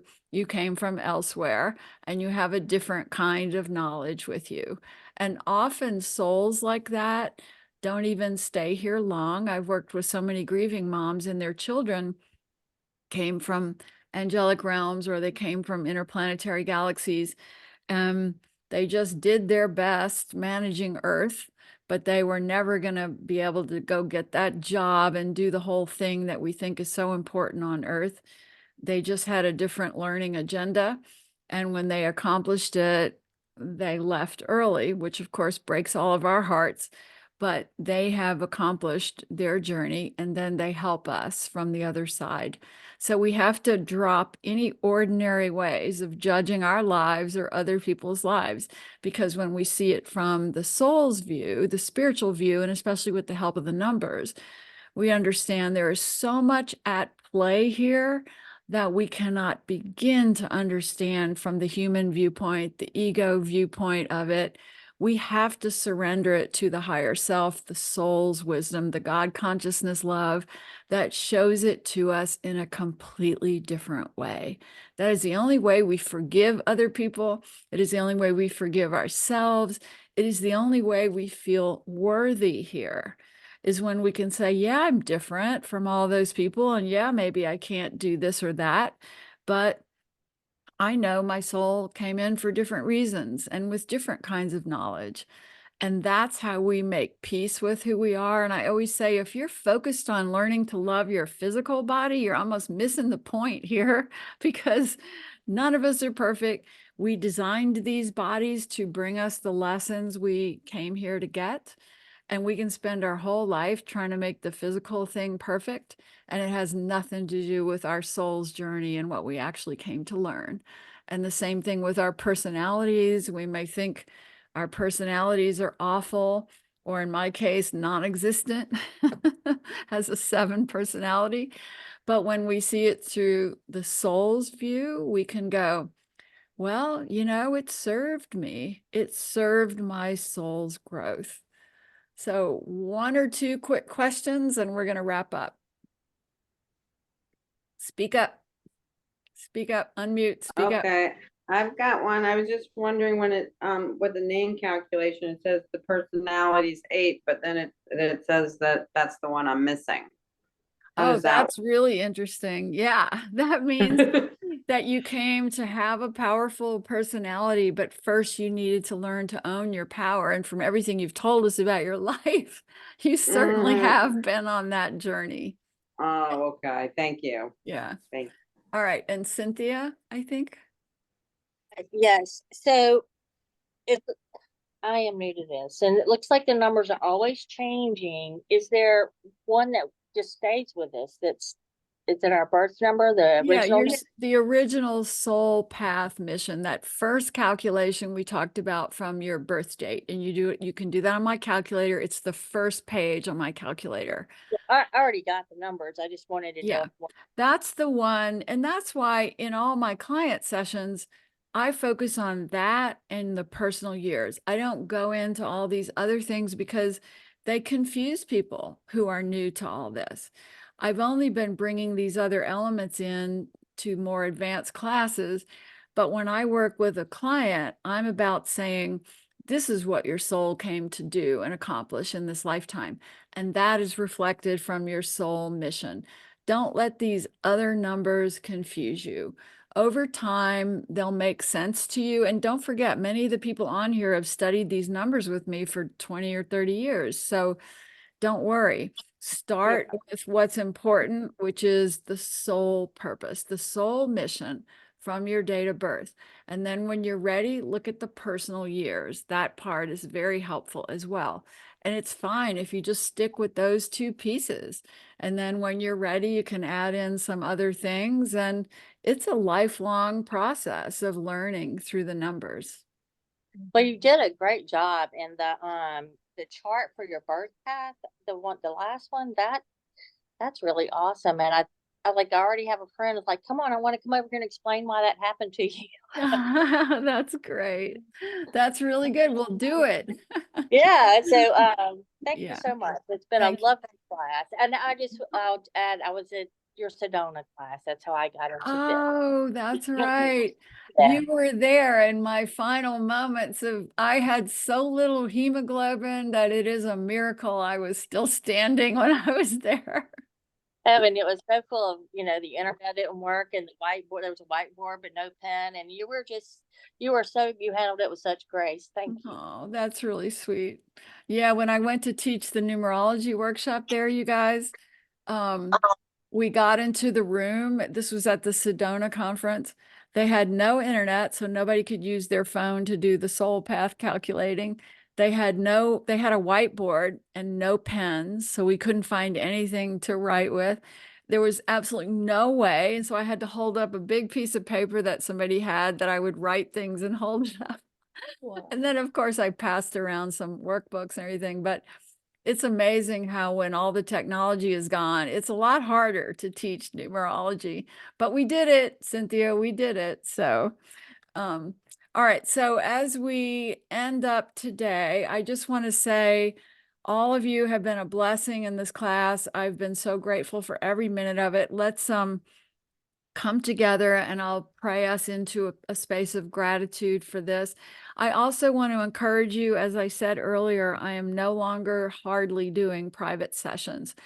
So even if you're on my wait list, I urge you to go get in a group reading, and I'm going to be posting more of those. I have one on May 2nd, I think, and then I've got one on June 10th. I don't think those are filled yet. And then I'll be doing more of these kinds of classes. So whenever you see those posted on my website, please jump in, because over the next few months, I am phasing out my individual clients. And I do a good job with groups and classes, and we just have to accept that that's how it's going to be from now on. And I love all of you. So let's take a deep breath and we'll pray out. And so we hold ourselves in such gratitude and love for today, for all the blessings of our conversations, our exchanged stories, our answered questions, our answered prayers. And we lift our hearts up knowing there is always a way, there is always a miracle, there is always a light to follow. And so we will, and so it is. Thank you. Thank you, everybody. Love you so much. So it is. Thank you, baby. Thank you. You. Love you. Thank you so much. Thank you Love you. so much, and everybody. Thanks, everyone. Thanks, everybody.